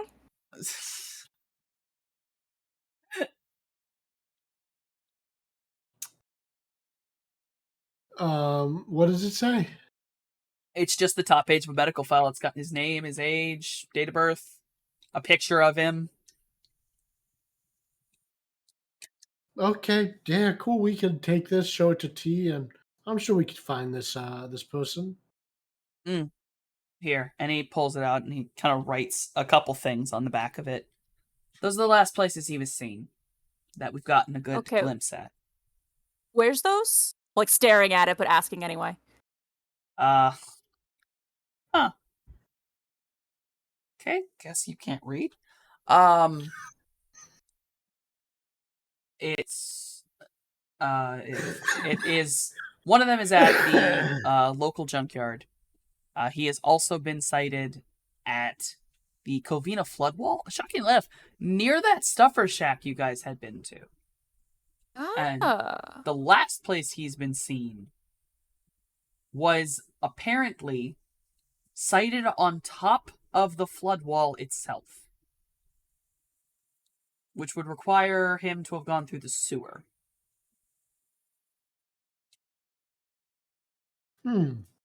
So the it does seem like a lot of the places he's showing up, which is this junkyard that's right next to a water treatment plant, the flood wall and its surrounding area. There's a good shot he might be in the sewer. Yeah, sounds it. Just like you as a street, like living on the streets, you know how easy it is. If you're willing to get a little wet, how easy it is to use the sewers to get around unseen. Mm-hmm.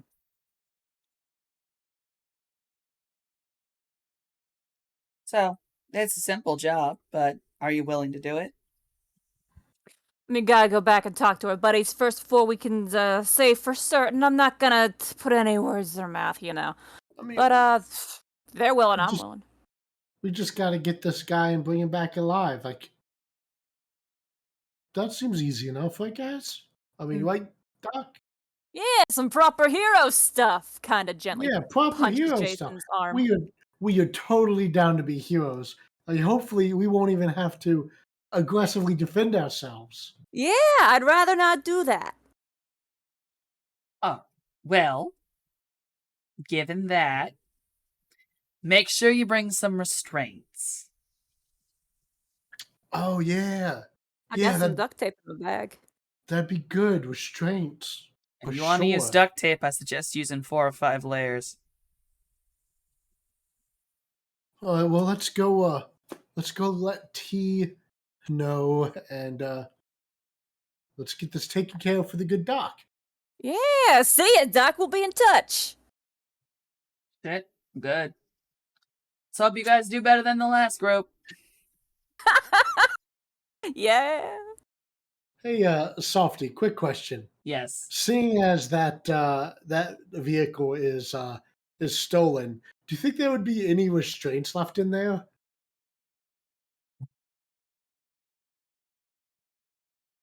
As long as you kept them, yeah. Sweet. You probably got some nice cop handcuffs. Okay, cool. Cool. We got some restraints.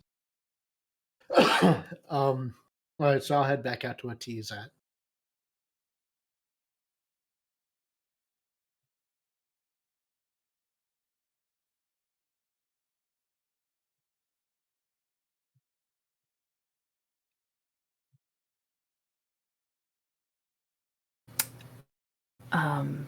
Yeah, I don't know. I don't know how long it takes me to get over the thing. T will very awkwardly and very heavily sit next to Morningstar, and in his best attempt to emulate what he thinks might be helpful, just a big brother arm around the shoulder.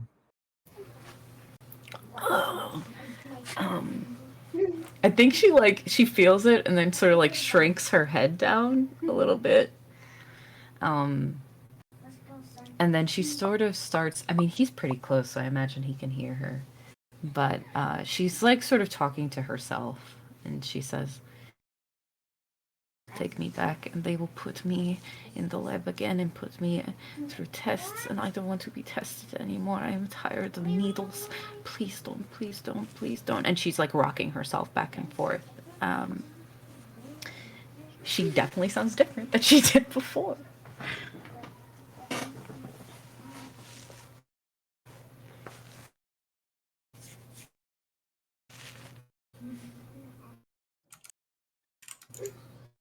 I don't think anyone is going to let them do that.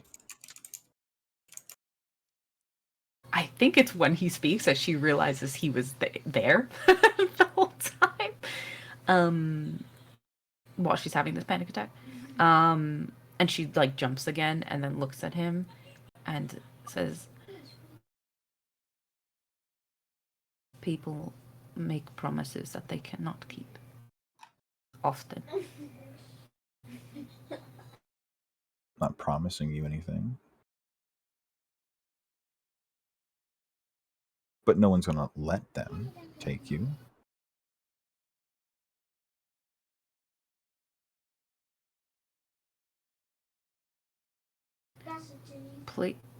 Please don't tell the others. Please. I just told them you needed some air.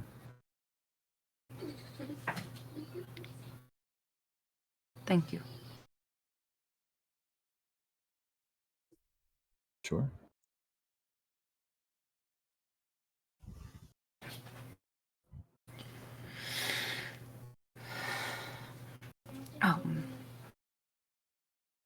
I thought I had it under control, that I could function like others, but I am finding it hard to do.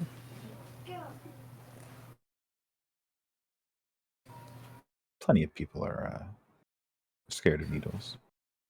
Blood. Both. I don't think it's common, but it's not unheard of. So you are behaving like some people would.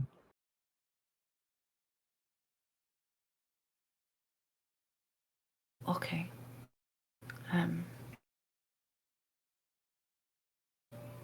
Okay. Thank you again. Huh. There's a lot of people out there, Scales. There's a lot of people. And everyone's configuration of being is a little different. There is not a typical any kind of metahuman.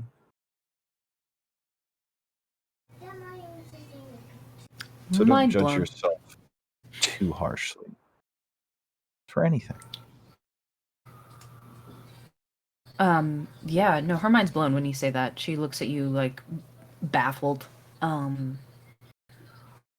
there is like a little smile on her face. And for a moment she doesn't say anything. But then she says, Do you know about the box that you have? I am very aware of it. And that it is locked. You know that too, yes? Yeah.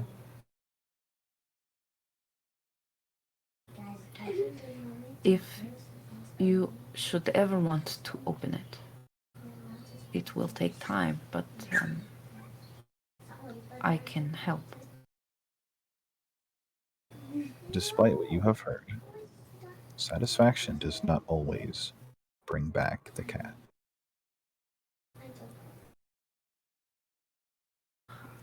I see. Okay. And I think she would just sit there with him until the others come out. Obviously much calmer now and not having a full-on panic attack. But she's not shaking anymore or anything like that, so. So we'll say right about that time, Jason and Wahhavi come walking out with the deets. Yeah, so I mean, it sounds like a milk run, guys. Like we have to go. Like kid gloves. This person needs our help. We need to save them because we're heroes. We can't kill them. So no like aggressive defense. We just gotta go in with the kid gloves, get them nice and safe, and bring them back to the good doc. Yeah, then don't get bit. And don't get bit. It's real 'Cause- important. Don't get bit. Don't get bit because Cause the vampire thingy is a disease. Don't get the bit. disease that will Kill you. Yes. Okay. I will try very hard not to kill this person. Yeah, cause there's a thing too, right? Right? We'll get 500 if we bring him back dead, but we'll get 2,000 if we bring him back alive. Oh yeah. Well, like I said, I'm worth way more than that. So I'll try. Thumbs up. Yeah. Always doing a good thing. We help out Frenzy, right? Frenzy's got friends. Word gets around where we're good people, eh? So it's not just the money, it's the advertising. But like in the low key sort of way. Oh God. Okay. Sure. Oh, you want professional? We're being professionals. Yeah. Maybe So where do we on go? the way we can swing by the store and grab some non-lethal stuff. Like maybe I can get some like stun grenades or something like that I can put on my drones. From the store? Yeah, isn't there Like an Aries wholesaler? Yeah. Do they got that in this neighborhood? I'm sure there's a guy with a trench coat somewhere. There's probably some Okay. illegal gun sales. You know, it's not good, but just thinking of guys with guns, I could, we could put him to sleep. Take a nap. Oh yeah, you can do that? Yeah, I got things in my bag. I got my little bag of tricks here. Nice. I just need to get it on him somehow. A water balloon and make him drink a thing. Yeah. Better you making him sleep than me. Yeah, that's the vibe I'm getting. That I could make him real happy. I mean, You're if you doing could this. put it in a grenade, I could launch it. Body. Yeah, might work. Well, you know what will be useful? Zip ties. Oh, I got in the as part of the dealership sticker price of the van we got, it came with police restraints. It came with. Oh yeah, I bet there's the dealership real special offer that. Yeah, it was the special they were running, like police equipped. Like I it won't was a get big 3 cups free. Yeah, basically. Mojave's just grinning, just giving Jason that look of like, yeah, man, Are we doing this Morningstar's tonight? just like nodding along. Tomorrow night? I don't think we have time. Yeah, I think we need to get some supplies first. Also we may want to. We're gonna be probably in the sewers, so maybe get some good boots. If you got good boots. Yeah, you guys are gonna want some good boots. Okay, like a fisherman boot. Will that Yeah, work? probably. Just you Yes. wanna not be stepping on things that are gonna get in your shoes. ST, would it be fair to say that I escaped via sewers?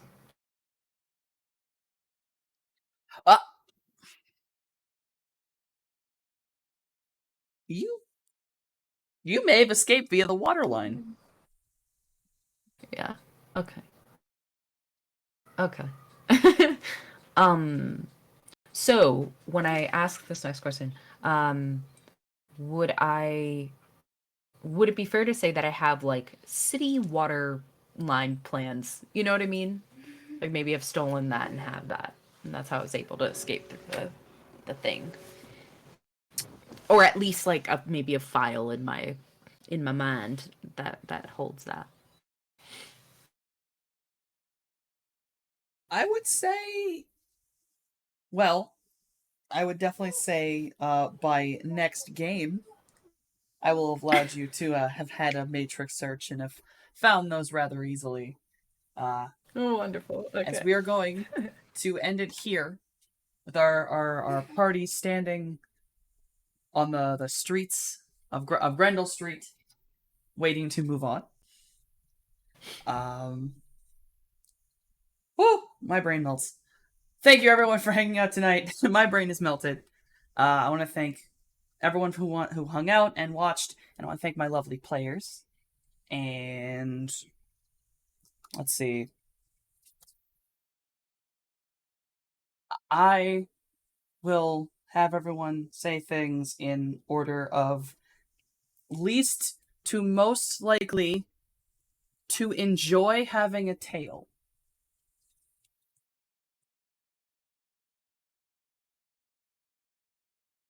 Noskavian, who are you? I am Naskavian. I play Jason on Shadowrun every Monday and Elias on VTM every Friday. I'm gonna try to do this. Hold on. Can I do this? I don't really have any socials. I know you do it. I'm trying to figure out how to do things. Chiv, help! I still don't remember how to do any of the things to say give people's links and such. Vamp, who are you? Oh, hi. I'm Vamp Daddy. I'm here Mondays playing T103, as you have just witnessed. I'm also here Fridays playing Slip of Clan Nosferatu. And then I'm on Twitch in general, twitch.tv/Vamp Daddy. Look for the Blue Jay, where I do variety streams, sometimes solo, sometimes with people here at this table. Figured out how to do the I'm thing on also my own. I'm also on what's left of Twitter at Vampire Father. Yeah, it's burning. Ah, Marissa, who are you? Hi everyone, I'm Chastity, or on the interwebs you can find me as the Risa Rave.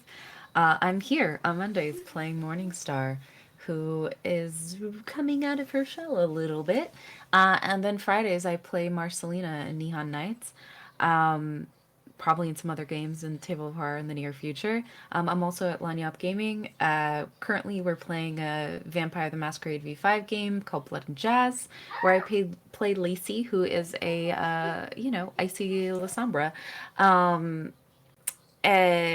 I also, so on my Twitter, the Risa Rave, you'll find a link for a link tree, and you can find all my social medias on there, including my spicy links for OnlyFans and for Patreon.